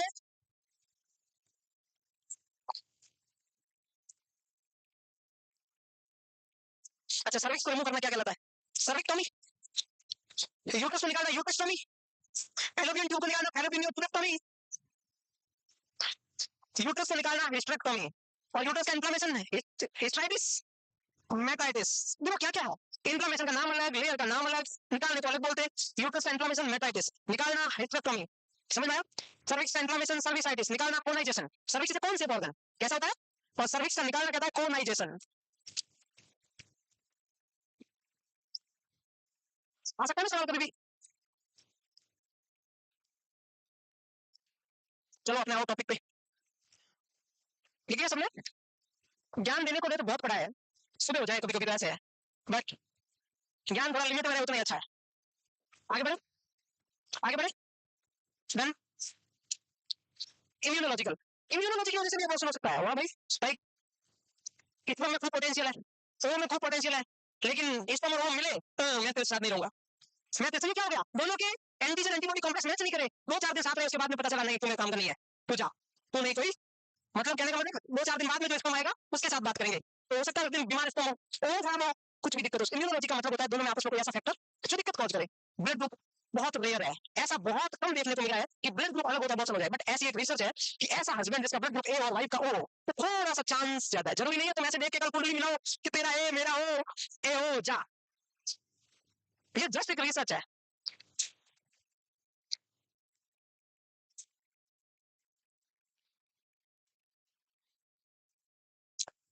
आपने पढ़ा होगा पैथोलॉजिकल जॉन्डिस, RH इनकम्पेटिबिलिटी का लिस्ट कॉमन कॉज क्या है? Question changed, least common cause बता, not most common. RH incompatibility pathological jaundice का लिस्ट कॉमन कॉज है ABO incompatibility, not RH। RH is most common. अरे आज तक के जितने भी कपल है किसका ब्लड ग्रुप सेम है भाई? इसका मतलब ये तो नहीं कि डेथ हो जाएगी, नहीं होती डेथ, पापा का ब्लड ग्रुप अलग होता है, मम्मी का अलग होता है, बच्चे जीवित रहते हैं ना, तो ये लिस्ट कॉमन कॉज है। ब्लड ग्रुप अलग होने से RH इनकम्पेटिबिलिटी हो, ये वेरी रेयर है। हाँ हो सकती है कोई ऐसा बाई चांस, बट रेयर। तो least common cause of RH incompatibility is ABO incompatibility. ABO का मतलब blood group, least common is ABO, most common is RH, मतलब कोई positive negative. Bind M test किसमें करते हैं? बाइंड एम, जॉइंट में test किया जाता है उसको बोलते हैं bind M test, bind, bind M test. और एनवायरमेंट फैक्टर भी देख लेते हैं, बहुत सारे और कॉज करते हैं। अच्छा एक बात और, जब हम इनफर्टिलिटी करते हैं, मैं यहाँ पर भी बता दूं, गायनी की बात बताऊंगा, सुन लो, वेरी इंपॉर्टेंट, लास्ट क्लास याद आ रही होगी, और वही सेम जो डिस्कशन हमारे 9 सेक्शन में था, और याद कर लो, मैंने कहा इनफर्टिलिटी में से 4 क्वेश्चन आएंगे, 4 में से एक क्वेश्चन अगर आया तो ये आएगा। अभी भी सुन लो, इनफर्टिलिटी से अगर कभी भी 4 क्वेश्चन आते हैं, तो एक तो मेंस्ट्रुअल साइकिल की एब्नॉर्मलिटी में से, एक इनफर्टिलिटी के कॉज में से, एक ऑर्गन की कोई एनाटॉमिकल एब्नॉर्मलिटी में से, और एक क्वेश्चन बार रेयर आता है जो हमारा कोई कुछ गलत हो जाता है। तो इनफर्टिलिटी के जो कॉज है उसमें हम इनफर्टिलिटी का जब डायग्नोसिस करते हैं उसमें एक टेस्ट करते हैं, याद आ रहा हो तो किसी को बता दो।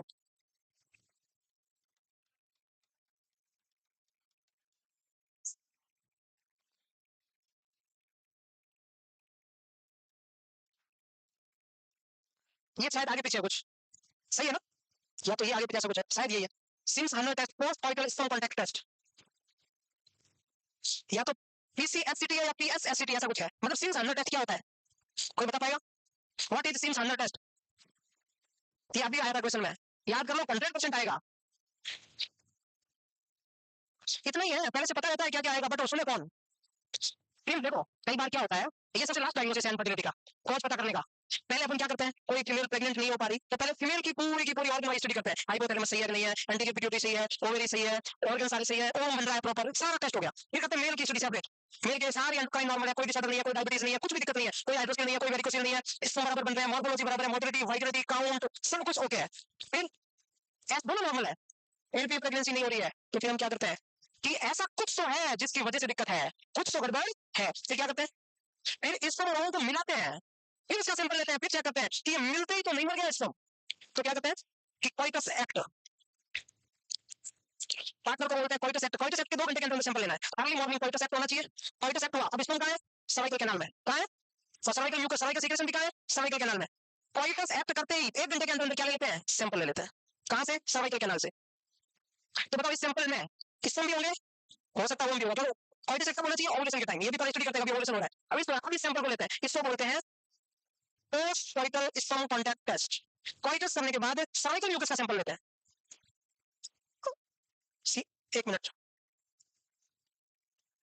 ये post coital cervical mucus test, एक वर्ड इसमें मिस कर रहा हूं, मुझे याद नहीं है क्या, ये सही है, 2 किसी सही है, अच्छा अच्छा, अब सही है, MCT, हाँ ऐसा कुछ कुछ मैं थोड़ा थोड़ा भूल रहा हूँ मैं, MCT ना, हाँ हाँ, मैं पहले एक्सेप्ट कर लेता हूँ भाई, MCT,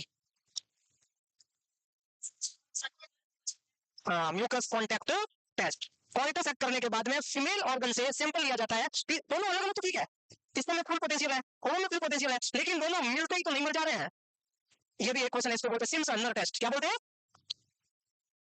SCMCT, हाँ SCMCT, याद रखना, ये वापस पढ़ेंगे गायनिक में, वहां याद हो जाना चाहिए, जब वहां पढ़ेंगे तब। अच्छा इन्वायरमेंटल फैक्टर, प्रेगनेंसी में ज्यादा फूके वैसे नहीं मारती फीमेल तो कोई, सिगरेट वैसे भी नहीं पीती होगी, बट फिर भी प्रेगनेंसी में नहीं पीती। इससे क्या होगा, ज्यादा कार्बोक्सी हीमोग्लोबिन कार्बन मोनोऑक्साइड बनेगा, थोड़ा बहुत दिक्कत रहेगा, प्लेसेंटा परफ्यूजन प्रॉपर नहीं होगा, ऑक्सीजन नहीं जाएगा, नहीं जाएगा तो हो सकता है अबॉर्शन हो जाए। अल्कोहल नहीं लेना, एक्सरे नहीं करवाना स्पेशली फर्स्ट 20 वीक में, रेडियोलॉजिकल एग्जामिनेशन अवॉइड करना है स्पेशली, अगर पूछ रहे हो भी कब तो पहले 20 वीक में।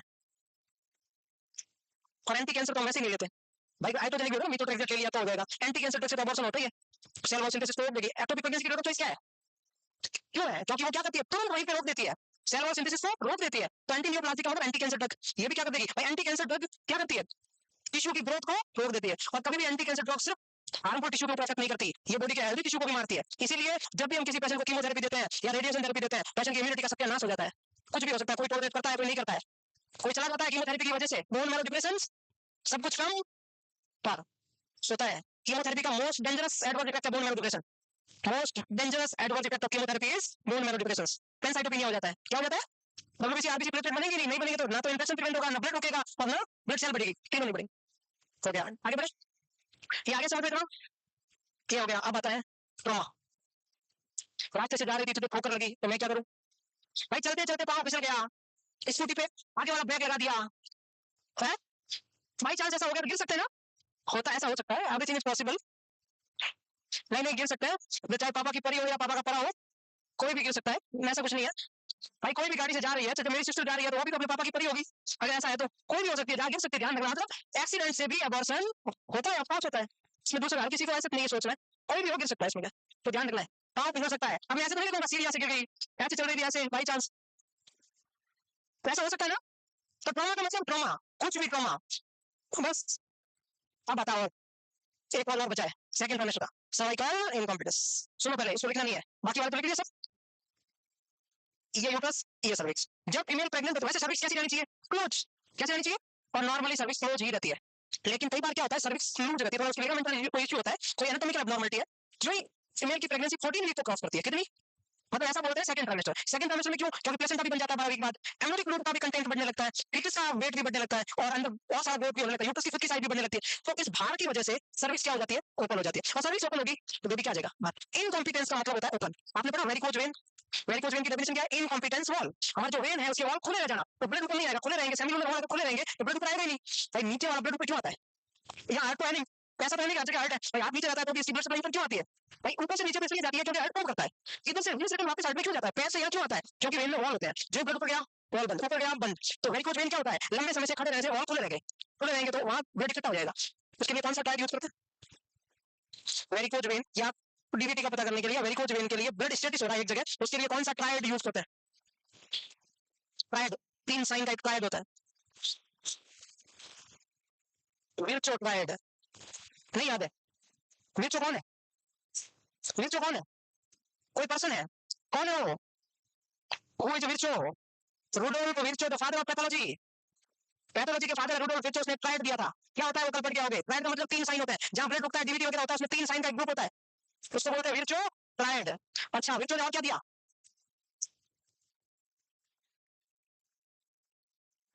विर्चो ने और क्या दिया,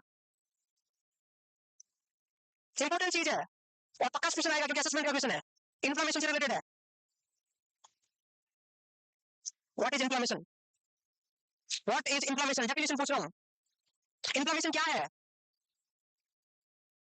क्या है इन्फ्लेमेशन, कौन बताएगा मुझे, इन्फ्लेमेशन क्या है, इन्फ्लेमेशन कुछ नहीं है, जब हमारे ऊपर कोई अटैक करता है तो हमारे तीव्र तेज हो जाते हैं, उसको इन्फ्लेमेशन बोलते हैं, local response of the body against any fibro, क्या बोलते हैं उसको, फॉरेन बॉडी या foreign organism, local response of the body against any micro organism, जैसे मैं यहाँ पर अभी जोर से मारूंगा या रेडनेस हो जाएगी, तो ये इन्फ्लेमेशन है, हमारी बॉडी को प्रोटेक्ट करने के लिए हमारी बॉडी के कुछ केमिकल होते हैं वो वहाँ आके अटैक करते हैं, और ज्यादा अटैक करते हैं बॉडी भी गर्म हो जाती है, वहाँ भी रेडनेस हो जाती है, गर्म गर्म लगता है, स्वेलिंग भी हो जाती है, उसको इन्फ्लेमेशन बोलते हैं। इन्फ्लेमेशन क्या है, एक बॉडी का नॉर्मल मैकेनिज्म है, जब भी हमें कोई बॉडी में इंफेक्शन होता है तो फीवर आता है, फीवर डिजीज थोड़ी है, हमारी बॉडी में अंदर जैसे पेनक्रियाटिस हुआ मुझे तो फीवर आएगा, क्यों, क्योंकि आज इन्फ्लेमेशन हुआ तो हमारी बॉडी में मैक्रोफेजेज है, डब्ल्यूबीसी है, बहुत सारे इंटरल्यूकिन है, वो आके अटैक करेंगे, मारेंगे जिस माइक्रो ऑर्गेनिज्म को, तो उसके चक्कर में बॉडी गर्म हो जाती है, अरबों लड़ रहे हैं, तो उसको बचाने जाओगे तो तुम्हारा टेम्परेचर बढ़ेगा कम होगा, तो तुम्हारी बॉडी का सर्कुलेशन बढ़ेगा तो टेम्परेचर क्या होगा, बढ़ेगा, तो local response of the body against any micro organism या foreign body is called inflammation के 5 साइन है, कितने, पहले 4 आए थे फिर बाद में 1 आया, जो 4 साइन आए थे वो दिए थे कार्लियस सेल्सियस ने, किसने दिए थे, इन्फ्लेमेशन के 4 साइन, टोटल कितने साइन है, 5, 4 साइन किसने दिए, कार्लियस सेल्सियस ने, इसमें चार आता है, पेन इंफ्लेमेशन होता है तो पेन होता है, रेडनेस होती है, स्वेलिंग होता है, हीट होता है, हीट एक ही बात है, होता है कि नहीं होता। फिर एक पर्सन आया पैथोलॉजी वाला पापा, रूडोल्फ विर्चो ने सुनो, जिस किसी पार्ट का इंफ्लेमेशन होता है वो पार्ट काम ही नहीं कर पाता है, लॉस ऑफ फंक्शन। पांचवा इंफ्लेमेशन का sign, fifth sign of inflammation was given by Rudolf Virchow, loss of function. तो पांचवा साइन किसने दिया? रूडोल्फ विर्चो ने। क्या दिया? आप देख लो, जिस किसी पार्ट का इंफ्लेमेशन होता है उसकी पोटेंसी कम हो जाती है उस ऑर्गन की, चाहे स्किन में इंफ्लेमेशन हुआ, चाहे हाथ में हुआ, पैर में हुआ, कहीं पर भी हुआ समझ में आया? अब मेडिकल टर्मिनोलॉजी में पेन को बोलते हैं डॉलर, रेडनेस को बोलते हैं ट्यूमर, स्वेलिंग, स्वेलिंग मतलब बड़ा, बड़ा मतलब ट्यूमर, क्या बोलते हैं? और हीट, हीट मतलब कैलोरी, कैलोरी मतलब कैलोर, बस ये इतना ही था भाई। हीट मतलब calorie, pain is dolor, redness rubor, और स्वेलिंग मतलब ज्यादा हो गया, ज्यादा मतलब ट्यूमर, ऐसा इंफ्लेमेशन के बारे में बोलते हैं। इतना ही था और कुछ है नहीं। तो रूडोल्फ विर्चो के बारे में भी याद रखना चाहिए हमें, ये बहुत इंपॉर्टेंट है हमारे। चलो आगे बढ़े, हो गया, लिख लिया इसको। अब हम पढ़ते हैं सर्वाइकल इनकॉम्पिटेंस। पता चल गया कि सर्विक्स क्या हो जाती है? ओपन हो जाती है, उसकी वजह से बेबी नीचे आ जाता है। तो हम क्या करते हैं, 14 वीक पे क्या करते हैं, सर्विक्स को सील देते हैं। तो अभी हम पढ़ रहे हैं कॉज। तो बताओ सेकंड ट्राइमेस्टर में अबॉर्शन को क्या बोलते हैं? हैबिचुअल, रिकरेंट, परमानेंट हो रहा है। तो सेकंड ट्राइमेस्टर के अबॉर्शन का मोस्ट कॉमन कॉज क्या होगा? समझ आ गया? आ गया ना समझ? तो क्या है commonest cause of the second trimester abortion या रिकरेंट अबॉर्शन? बस ये हो गया सारे कॉज। इसका मैनेजमेंट क्या है, हम मैनेजमेंट में पढ़ेंगे। तो कॉज सारे खत्म हो गए। कुछ फौज ऐसे होते हैं जिसको एक्सप्लेन ही नहीं किया जा सकता, कुछ फौज पता ही नहीं चले फिर भी अबॉर्शन हो जाता है। आज बहुत होते हैं ऐसे, पता ही नहीं चलता अबॉर्शन हो रहा है, फिर खूब सारी स्टडी करते हैं, पता ही नहीं चलता है, या तो कंसीव नहीं हो रहा है या हो रहा है तो अबॉर्शन हो जाता है। अनएक्सप्लेन कुछ पॉइंट परसेंटेज में कुछ होते भी होंगे, और होते हैं इस दुनिया में। कितने लोग इस दुनिया में आ रहे हैं, तो नहीं आने के बहाने तो गॉड के पास होंगे कुछ ना कुछ, वो जिसको चाहेगा वो यहाँ भेजेगा, और जितने दिन चाहेगा उतने दिन रखेगा, किसी के हाथ में ये ताकत नहीं है। तो कुछ ऐसे भी होते हैं जिसको एक्सप्लेन भी नहीं किया जा सकता, कारण भी पता नहीं चलता, बस उसको बोलते हैं खुदा की मर्जी। ठीक है, अनएक्सप्लेन, ठीक है ना ये? हाँ, क्या बोल रहे थे? कोई पूछ रहा था कुछ, सर सर तो कर रहे थे, फिर क्या है? हाँ ये तो सर्जरी करते हैं ना, मैं वो बाद में बताऊंगा। नहीं नहीं, इस टाइप से नहीं करते, ये वैसे बताया हुआ है, इस टाइप से सर्जरी नहीं करते, तो सूचरी अलग टाइप से करते, उसमें बताऊंगा, अभी इमेज बताऊंगा। क्योंकि सर्विस तो ब्लड सप्लाई यूट्रस की आर्टरी से होती है ज्यादातर, और वहां पर रहेगा। सर्विस तो सिर्फ सीलने का काम करते, ब्लॉक नहीं करते। जैसे एग्जांपल के लिए एक से ज्यादा फीटस है तो चांस ज्यादा रहता है ना, तो मल्टीपल प्रेगनेंसी होता है तो आपस में लड़ लेंगे दो फीटस, तो लड़ेंगे तो प्रॉब्लम कर सकते हैं ना। हाँ, risk of abortion increase with increase maternal age, तो एज ज्यादा है तो थोड़े से चांस ज्यादा है, ये मतलब ऐसा बोलते हैं, जरूरी नहीं है। लेट बेबी में थोड़ा चांस ज्यादा, तो ये दो बातें ऐसे ही है, ऐसे ही मतलब ऐसे ही, जिसका पेपर से कोई लेना देना नहीं है। अब हम पढ़ेंगे अबॉर्शन का क्लासिफिकेशन। क्या पढ़ेंगे? पहले आपको लिखना नहीं है, पहले आपको सुनना, सुनना। ओके, बहुत तो नहीं हो रहे, अगर हो भी रहे हो तो पढ़ाई तो बहुत होते हैं, आज तक किसी को अच्छा नहीं लगा, बट लगाना पड़ेगा। हो भी रहे तो 1 लाख रुपए देती है गवर्नमेंट भाई, 1 लाख किसको बोलते, मतलब बहुत ज्यादा होता है, बहुत ज्यादा, सच में ज्यादा होता है। आप खुद सोचो, जो भी लोग यहाँ तैयारी करने आए हैं उनका खर्चा है 1 लाख रुपए 6 महीने का, 6 महीने का खर्चा 1 लाख रुपए, मानो या मत मानो, श्योर है ज्यादा ही है। मैं गोल गप्पे वाले काउंट नहीं किया है, तो मार्केट जाते हो संडे की शाम को, ट्यूसडे को, वो भी काउंट नहीं किया है, बट 1 लाख रुपए फिक्स है, इतनी तो भाई फीस होगी। फिर किराया हो गया आपका जो रहने का, मानो तो हाँ तो 50 ही हो गया, तो इतना तो एक तो फिर पहले जमा हो गए। अब बुक्स लानी है एक, इससे ज्यादा करो, इससे 1.5 गुना और दो, इससे आधा और काउंट दो, मतलब आपके 7 महीने का खर्चा है 1,20,000 है या नहीं है ना? सच है नहीं? और सोचो अगर तुम काम करते तो महीने के 25,000 कमाते, तो एक 12 महीने के तुम्हारा 1,60,000 खर्चा है, और काम करते तो 25,000 इंटू 12 करो 3 लाख, 3 और 1,00,000 4,60, फिर भी तुम नहीं पढ़ रहे हो, 4,60,000 का नुकसान कर रहे हो तुम नहीं पढ़ के। सच है नहीं है? किसको बोलते हैं 4,60,000? पढ़ना चाहिए तुम्हें। और सोचो अगर तुम्हारी जॉब लगती है 4.5 महीने, कितने महीने में सब गए, पता ही नहीं चला, इतने पैसे आएंगे, पहले 3 महीने में 1,00,000 2,50,000 अकाउंट बबला करेगा, अचानक से आपके मैसेज आएगा बैंक वाले का, तुम्हारी जिंदगी में पैसे मेरा आया था, कि तुम्हारी जिंदगी में कभी 47 रुपए से ज्यादा अकाउंट में नहीं थे। दिल्ली एमसी सैलरी भी तो होती है, तो भी एचआर ज्यादा होता है, तो उस समय की सैलरी थी 70-75, 4 महीने से सैलरी आई थी 2,80,000 रुपए अचानक से, 4 महीने बाद, पौने 4 महीने की सैलरी आई, मस्त वाला देखा मैंने भाई। अकाउंट और मैनेजर का फोन है, आपके अंदर कुछ फ्रॉड मनी ट्रांसफर हुई है। मैंने कहा मुंह तोड़ दूंगा, मैं ऐसी ऐसी जगह बैठ सो हुआ है, मैं बता नहीं सकता, पर तू फ्रॉड बोल, पढ़ पढ़ के पागल हो गया मैं। और जब मेरा सिलेक्शन हुआ ना, उस टाइम मेरे पैसे कुछ ज्यादा ही आ गया अकाउंट में एक बार, जिसका भी सिलेक्शन हुआ ना मेरे साथ वाले, स्टार्टिंग में बहुत इमोशन रहता है भाई, बाद में बदल जाता है दोस्त, दोस्त बहुत कमी की चीज है। जब तक साथ में बहुत एक दूसरे के लिए जान होता, जो ही सिलेक्शन हुआ, जो ही उनकी सैलरी आई मेरे साथ साथ, सबने मेरे अकाउंट में 30-40 हजार रुपए सबने डाले, 6 जने लोग थे, 2.5 लाख तो उनके, क्यों? तेरी वजह से हुआ। मैंने कहा भाई मैं क्या करूं, तेरे पैसों का मेरे को नहीं चाहिए, एक तो 2,80,000 हो, 2,40,000, ये 5,20,000, मैं एक साथ 5 लाख प्रति, एक साथ 7 रहने वाले 5 लड़के 5 पैसे डाल दिए। तो पता नहीं किसी एक दो दिन गैप से डाले, सबने डाले, वो खुश होके। किसी एक लोग ने, 2 लोग ऐसे थे पैसे डाले नहीं, घर होते हैं, लेकिन उनके पेरेंट्स को सब पता है। उसके पापा ने बोला, उसको पता नहीं इसके पास पैसे नहीं है, मेरे पास थे नहीं, बिल्कुल भी नहीं थे, मैं तो सारा काम ही वही करते थे, बराबर साथ वाले बेचारे अभी सब जॉब कर रहे हैं मस्त मस्त। तो उसके पापा ने बोला, तूने उसको पैसे नहीं दिए क्यों? कि मजबूरी में तेरी कितनी हेल्प की थी, फटाफट भेज पहले उसको सैलरी के बाद में हमें भेजना।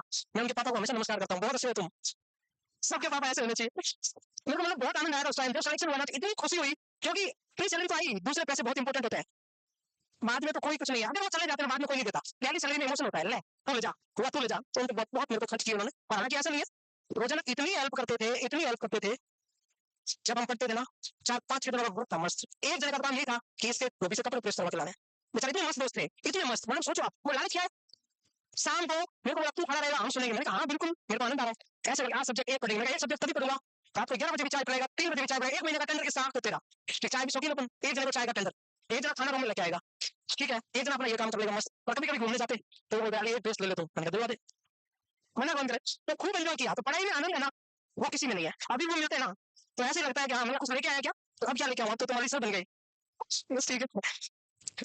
द क्लासिफिकेशन ऑफ एबॉर्शन, अब एबॉर्शन का क्लासिफिकेशन हम पढ़े, तो देखो यहाँ पर एक किंतु परंतु है, किंतु परंतु समझते हो, किंतु परंतु का मतलब यह है, अगर मैं चाहता तो टांग देता सूरज को तुम्हारे माथे पर बिंदी की तरह, सॉरी, अगर मैं चाहता, सॉरी सॉरी, अगर मैं चाहता तो इसको सीधे ये बीच में हटा देता, इसको बीच से हटा देता, क्योंकि मैं जमाने में अंधेरे के खिलाफ हूँ, सेफराज। बात यह है कि ये स्पॉन्टेनियस एबॉर्शन के ये सारे टाइप है, तो ये बीच में तो ऐसे ही है, इसको पढ़ो या नहीं पढ़ो कोई फर्क नहीं पड़ता। आइसोलेट का मतलब है कभी कभी होना, रिकरेंट का मतलब है 3 या 3 से ज्यादा बार, हम ऑलरेडी पढ़ चुके हैं, रिकरेंट का मतलब क्या होता है 3 या 3 से ज्यादा बार, आइसोलेटेड या स्पोरेडिक का कभी कभी होता है, लेकिन होता अपने आप है, तो आप स्पॉन्टेनियस लिख के सीधे ये 6 लाइन कर दोगे, समझ रहे क्या मैं क्या बोल रहा हूँ, क्योंकि स्पॉन्टेनियस 2 टाइप के होते हैं, या तो सिर्फ या रिकरेंट, रिकरेंट का मतलब पता है, आइसोलेटेड का मतलब कभी कभी होना, 3 या 3 से अपने आप होना, बस सब क्या है अपने आप, तो सीधा इन दोनों का मीनिंग पता है हमें, रिकरेंट लिख चुके हैं ऑलरेडी, हम नहीं तो लिख लेंगे, और यस स्पॉन्टेनियस लगा के latent abortion, inevitable abortions, complete abortions, incomplete abortions, missed abortions, septic, इतना लिखो, फिर थोड़ा और समझाते हैं हटके, बस रिकरेंट का मतलब पता होना चाहिए 3 या 3 से ज्यादा बार अपने आप। वाह क्या लिखा है, ये क्या है, मैं कुछ नहीं खा सकता इनमें से, मैं खाना भी नहीं खा रहा हूँ 8 दिन हो गए, नहीं नहीं मैं पक्का लूंगा, पक्का श्योर, मैं 8 दिन हो गया मेरे को दिक्कत है, I am only just only on liquid, तो मैं वो भी नहीं खा रहा हूँ खाना भी, वरना मैं पक्का खा लेता, और 100% हलवा सही होते हैं, मेरे को बहुत ऐसी चीजें खाने का शौक है, टेंशन मत लेता, बट मैं खा नहीं सकता अभी, साउंड बहुत करता है,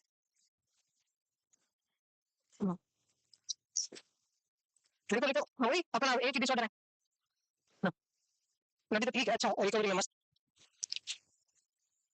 तो ये लिखो जल्दी,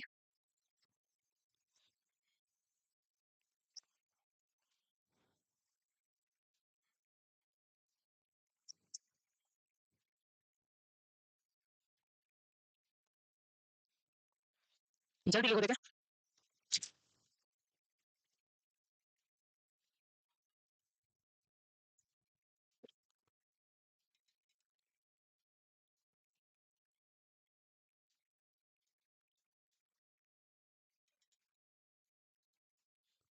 देखो समझ में आया कुछ, नहीं आया होगा तो मैं समझा देता हूँ,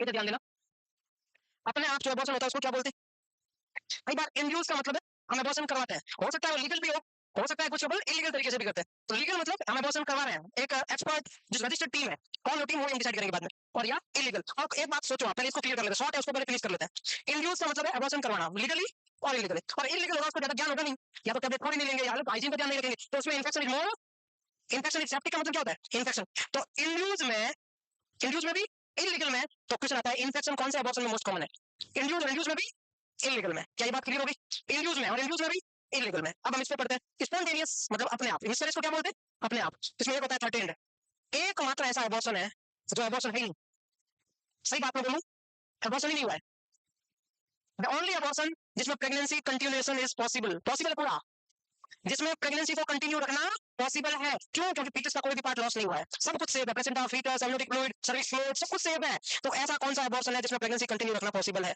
अच्छा थर्टेंड का मतलब ये सिर्फ आपको डराया है और कुछ नहीं, लेकिन डरना है, डराया है तो डरना है, बेड रेस्ट करना है कुछ दिन, एंजाइटी को कम करना है, एंजियोलाइटिक ड्रग लेनी है, एससीजी का में तो लेना है, प्रोजेस्टेरोन का में तो लेना है, कोई अभी एक्टिविटी नहीं करना है, बस ये हो गया 13। इसके बारे में पढ़ेंगे। ऐसा एबॉर्शन स्टार्ट हो चुका है जिसको रोक पाना असंभव ही नहीं, नामुमकिन है, उसको क्या बोलते हैं? इनएविटेबल, होगा ही होगा। इनएविटेबल का मतलब है होगा ही होगा। Pregnancy continuation is not possible 100%, इसको हम क्या बोलते हैं? कंप्लीट। ऐसा एबॉर्शन जो हो चुका है, कंप्लीट हो चुका है, अंदर कुछ भी नहीं, न प्लेसेंटा, न फीटस, न एमनियोटिक फ्लूइड, न any type of retain part, कुछ भी नहीं है। तो फीमेल क्या है अभी? वो पोस्टमार्टम है। तो इसको क्या कौन सी केयर देनी है कंप्लीट एबॉर्शन में?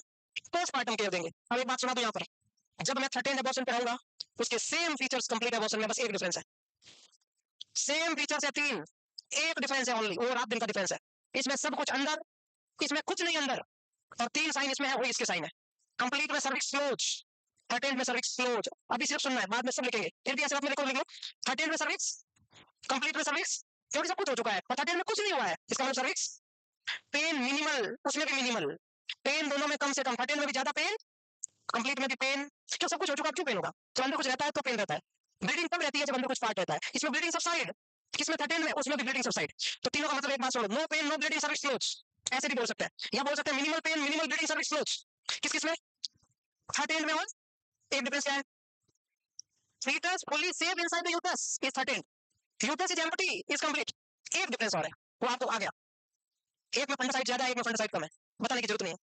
फंडासाइड दोनों 13 और कंप्लीट में से फंडासाइड ज्यादा किसमें? 13 में अंदर कुछ है तो बड़ा दिखेगा, कंप्लीट में कुछ नहीं है तो 13 के कंपैरिजन में थोड़ा कम दिखेगा, ये बताने की जरूरत नहीं है। तो दो डिफरेंस, तीन सिमिलरिटी, दो डिफरेंस तीन। तो 13 और कंप्लीट में कोई डाउट? कोई डाउट? 13 और कंप्लीट में कोई डाउट? 13 की डेफिनेशन बताए, कंप्लीट की डेफिनेशन बताए, कंप्लीट में सब कुछ बाहर आ गया, 13 में कुछ भी बाहर नहीं आया, एक बार हल्की सी ब्लीडिंग हुई थी, फीटस का कुछ भी पार्ट लॉस नहीं हुआ। तो कंप्लीट में क्या करना है? Treat as a postmortem female, reassure करना है कि सब कुछ सेफ है, कुछ घबराने की जरूरत नहीं है, पोस्टमार्टम केयर देनी है। 13 में कौन सी 5 चीजें ध्यान रखनी है 13 में? कितनी? पहला, स्ट्रिक्ट बेड रेस्ट, कम से कम 15 दिन, कम से कम कितना दिन? Strict bed rest, even toilet भी बेड सही होना चाहिए। दूसरा, एंजियोलाइटिक थेरेपी। दूसरा कौन सा? फीमेल की एंजाइटी को कम करना, एंजाइटी ज्यादा होगी तो हो सकता है उसकी वजह से कॉन्ट्रैक्शन आ गया, अगर बाई चांस को दिक्कत हुई, स्ट्रेस हुआ, कॉन्ट्रैक्शन आ गया, स्ट्रेस नहीं लेना उसको, नहीं तो डायजेपाम टैबलेट भी देनी है, डायजेपाम में बेंजोडाइजेपिन, उससे क्या हो जाएगा? थोड़ा रिलैक्स हो जाएगी। तीसरा, कोई फिजिकल एक्टिविटी नहीं करनी 15 दिन तक, including contracept, specially contraindicated. Number 4, SCG अगर कम है, ब्लड सैंपल लेना है, एससीजी कम है तो देना है, प्रोजेस्टेरोन कम है तो देना है। ये 5 चीजें, किसका मैनेजमेंट है? 5, 13 का। एकमात्र ऐसा एबॉर्शन जिससे बचाने की कोशिश की जाती है वो कौन सा एबॉर्शन? 13। बाकी में किसी में नहीं बचाया जाता, बाकी सब जा रहे हैं, बाकी को जाने का मैनेजमेंट किया जाता है कि कैसे यूट्रस को क्लीन करना है, कैसे जाएगा, कैसे केयर करनी है, कैसे पेरिनियल के, वो सब है। 13 में बचाने की केयर है, क्योंकि कुछ हुआ ही नहीं है, समझ आ रहा है? 13 और कंप्लीट में 3 सिमिलरिटी, 2 डिफरेंस। अभी रहना इनएविटेबल और इनकम्प्लीट कहा गया, ये इसमें 3 सिमिलरिटी, 1 डिफरेंस, इसमें भी 3 सिमिलरिटी। इनएविटेबल का मतलब क्या है? ऐसा एबॉर्शन जिसको रोक पाना नामुमकिन है, और इनकम्प्लीट का मतलब ऐसा एबॉर्शन जिसको रोक पाना नामुमकिन, क्या आधा हो गया है, अब तो कैसे रोकेगा? आधा मतलब फीटस का कुछ पार्ट बाहर आ चुका है, कुछ पार्ट आना बाकी है। इनएविटेबल में और इनकम्प्लीट में 3 साइन सेम है। पेन इज ऑलवेज प्रेजेंट, जब सर्विक्स ओपन है इसका मतलब पेन होगा। Vaginal bleeding always present, cervix open, vaginal bleedings, pain, तीनों में यस करना है। Cervix open, vaginal bleedings, pain, दोनों में यस यस यस। किस किस में? इनकम्प्लीट में, इनएविटेबल में। आप डेफिनेशन से क्वेश्चन आएगा तो कैसे पता करोगे ये इनकम्प्लीट है इनएविटेबल? अगर किसी क्वेश्चन में साथ में ये लिखा हुआ आ जाए कि some part of the fetus is expelled out, some part inside the uterus, तब वो पूछ रहा है इनकम्प्लीट का, और सिर्फ इतना ही पूछे कि ऐसा है कि फीमेल जिसको अबॉर्शन हुआ है, जिसमें पेन है, ब्लीडिंग है और सर्विक्स ओपन है, बताओ कौन सा है, तो आपको अपनी मर्जी से इनकम्प्लीट नहीं, जब तक क्वेश्चन में पूछा नहीं है कि कुछ पार्ट निकल गया है, आपको अपनी मर्जी से इनकम्प्लीट नहीं बोलना है। क्वेश्चन में पूछा है तो इनकम्प्लीट बोलना है, कुछ भी नहीं पूछे वो इनएविटेबल है। Pain present, bleeding present, vaginal cervix open, inevitable. साथ में पूछ रहे सम पार्ट एक्सपेल आउट तो इनएविटेबल, सॉरी इनकम्प्लीट। 4 समझ में आ गए? 4 समझ में आ गए? ये समझ में आ गया, ये समझ में आ गया, ये समझ में आ गया, सब लिखेंगे ऐसे बताओ, ये भी समझ में आ गया? मिस्ड, मिस्ड का मतलब है बट नहीं भी, फीमेल प्रेग्नेंट है बट नहीं भी, मतलब क्या हुआ? अरे अंदर फीटस की डेथ हो गई है, आईयूडी का छोटा फॉर्म है, 22 वीक से पहले होता है तो मिस्टर अबॉर्शन बोलते हैं, बाद में होता है तो आईयूडी बोलते हैं, बस। तो मिस्टर अबॉर्शन का मतलब क्या है? फीटस की डेथ हो जाना अंदर। तो बताओ क्या बोलोगे? क्या मदर का वेट बढ़ेगा? क्या फीटस का वेट बढ़ेगा? क्या फीटल अल्ट्रासाउंड आएगी? क्या फीटल मूवमेंट होंगे? वेजिनल सीक्रेशन कैसा होगा? जो अम्नियोटिक सीक्रेशन होगा, अरे जब फीटस की डेथ हो जाती है तो अम्नियोटिक कलर कैसा हो जाता है? ब्राउन कलर, तब कुछ कलर। ये 6 साइन है इसके, no fetal ultrasound, no fetal movement, no mother weight gain, no pregnancy test भी 3 वीक के बाद में नेगेटिव हो जाता है, प्रेगनेंसी टेस्ट यूपीटी भी नेगेटिव हो सकता है, चांस है। तो ये क्या है? Fetus death. अगर फीटस की डेथ हो जाए तो उसको क्या बोलते हैं? Missed abortion. मतलब फीटस में हार्ट साउंड आएगी नहीं आएगी? बस इतना नहीं आएगी, नहीं आएगी, बस वेट गेन होगा क्या? अरे जब ग्रो ही नहीं करेगा तो वेट गेन किसका होगा? तो इसमें ये भी आ सकता है, नो वेट गेन या वेट स्टैटिक। स्टैटिक का मतलब क्या है? कम नहीं हुआ है, बड़ा भी नहीं है, तो मतलब बड़ा भी नहीं है तो मान लो ना कि सेम, ऐसा मतलब अब बच्चा नहीं रहा, समझ में आ गया? ब्राउन कलर वजनल जो एमनियोटिक डिस्चार्ज या वजनल डिस्चार्ज जो भी बोलो आप, discharge brown discharge, tobacco juice colour का discharge, because of old haemoglobin. कौन से हीमोग्लोबिन की वजह से? जब डेथ हो जाती है तो हीमोग्लोबिन ओल्ड है, उसकी वजह से टोबैको कलर डिस्चार्ज। समझ में आ गया पूरा? पूरा पूरा क्लियर? मिस्ड अबॉर्शन में कोई डाउट? मिस्ड अबॉर्शन जब भी होता है तो एक रिस्क रहता है डीआईसी होने का। क्या होने का? DIC, disseminated intravascular coagulation. कोई भी फॉरेन पार्टिकल इंक्लूडिंग ब्लड, कोई भी फॉरेन पार्टिकल या ब्लड हमारी बॉडी के अंदर रह जाए कहीं क्लॉट होकर, तो डीआईसी करता है। हम डीआईसी के कॉज पहले पढ़ चुके हैं, शायद नहीं पढ़े होंगे तो आप पढ़ लेंगे, या डीआईसी डिसऑर्डर अभी आया नहीं होगा, अब आएगा। अच्छा ऑनलाइन में आ गया, तुम्हारे नहीं आया। डीआईसी एक बहुत कॉम्प्लिकेशन वाली चीज है कि अंदर कोई भी प्रॉब्लम होती है जिसकी वजह से ऑर्गन फेल हो जाता है या अंदर कोई ब्लड रह जाता है, क्लॉट हो जाता है, तो उसकी वजह से डीआईसी होता है। तो ये फॉरेन बॉडी है, डेथ होगी उसके बाद ये क्या है? फॉरेन बॉडी है, तो ये क्या कर सकता है? डीआईसी कर सकता है। सबसे लास्ट कौन सा? सेप्टिक का मतलब है ऐसा कोई भी अबॉर्शन, ऐसा सेप्टिक कोई अबॉर्शन नहीं है, ऐसा कोई भी अबॉर्शन जिसमें इन्फेक्शन हो जाता है, abortion with infection is called septic abortion. Septic abortion खुद अबॉर्शन का टाइप नहीं है, कोई भी अबॉर्शन जिसमें इन्फेक्शन हो जाता है वो सेप्टिक अबॉर्शन कहलाता है। और सेप्टिक अबॉर्शन की ग्रेड है, ग्रेड 1, ग्रेड 2, ग्रेड 3। अब बताओ अबॉर्शन कहाँ होता है? भाई यूट्रस कहाँ चिपका हुआ होता है? फीटस कहाँ चिपका होता है? एंडोमेट्रियम में। तो ये यूट्रस है। तो जब तक अबॉर्शन सिर्फ एंडोमेट्रियम तक सीमित होता है, एंडोमेट्राइटिस बोलते हैं उसको। क्या बोलते हैं? एंडोमेट्रियम का इन्फ्लेमेशन होना, एंडोमेट्रियम। तो जब तक इन्फेक्शन सिर्फ एंडोमेट्रियम तक होता है वो ग्रेड 1 सेप्टिक अबॉर्शन कहलाता है। It is more common. भाई सारे सेप्टिक अबॉर्शन में सबसे पहले यही होगा तो मोर कॉमन ही हुआ ना। भाई सारे अबॉर्शन में मोर कॉमन नहीं है, सारे सेप्टिक अबॉर्शन में मोस्ट कॉमन कौन सा हुआ? तो पहली स्टेज ये है, तो पहली stage most common, more common हो गई। दूसरा होता है कि ये इन्फेक्शन ओवेरी और फैलोपियन ट्यूब को भी इंक्लूड कर, दैट्स कॉल्ड पेल्विक पेरिटोनियम। क्या बोलते हैं? पहला सिर्फ एंडोमेट्रियम तक, दूसरा पेल्विक पेरिटोनियम तक, तीसरा जनरलाइज्ड पेरिटोनियम। कौन सा पेरिटोनियम? All peritoneum. जनरलाइज्ड मतलब ऑल। हमारी बॉडी की सबसे लार्जेस्ट कैविटी कौन सी? Abdominal cavity. एब्डोमिनल कैविटी की कवरिंग को क्या बोलते हैं? पेरिटोनियम। तो इसका मतलब हमारी बॉडी की लार्जेस्ट सीरस मेम्ब्रेन कौन सी? लार्जेस्ट सीरस मेम्ब्रेन कौन सी? पेरिटोनियम। तो पेरिटोनियम का इन्फ्लेमेशन पेरिटोनाइटिस कहलाता है। तो ग्रेड 3 में क्या होगा? Generalised peritonitis. क्या होगा? सब कल पढ़ा हुआ, आज सिर्फ आपको हिंट दिया है। पहले नंबर पे एंडोमेट्राइटिस, दूसरे में पेल्विक पेरिटोनाइटिस, तीसरे में जनरलाइज्ड पेरिटोनाइटिस। डेंजरस कौन सा? जान जा सकती है, एंडोटॉक्सिक शॉक हो सकता है, कुछ भी हो सकता है, एवरीथिंग इज पॉसिबल। अब मेरे को कोई पांच सवाल, पांच साइन सिम्टम बता दो जनरलाइज्ड पेरिटोनाइटिस के। पहले तो ये बताओ कि जनरलाइज्ड पेरिटोनाइटिस कहां कहां हो सकता है? भाई पेरिटोनाइटिस मतलब जनरलाइज्ड पेरिटोनाइटिस कहां कहां हो सकता है?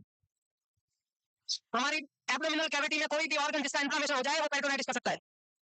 चाहे वो मोल रप्चर हो जाए, चाहे पेप्टिक अल्सर परफोरेशन हो जाए, चाहे फैलोपियन ट्यूब का साल्पिंजाइटिस हो जाए, ओवराइटिस हो जाए, अपेंडिसाइटिस हो जाए, पेरिटोनियल डायलिसिस का रप्चर हो जाए।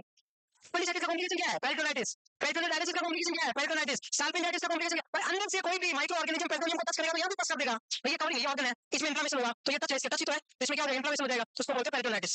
तो पेरिटोनाइटिस के कोई 5 साइन बता दो। बस पूछ रहा हूं, 5 तो बताओ।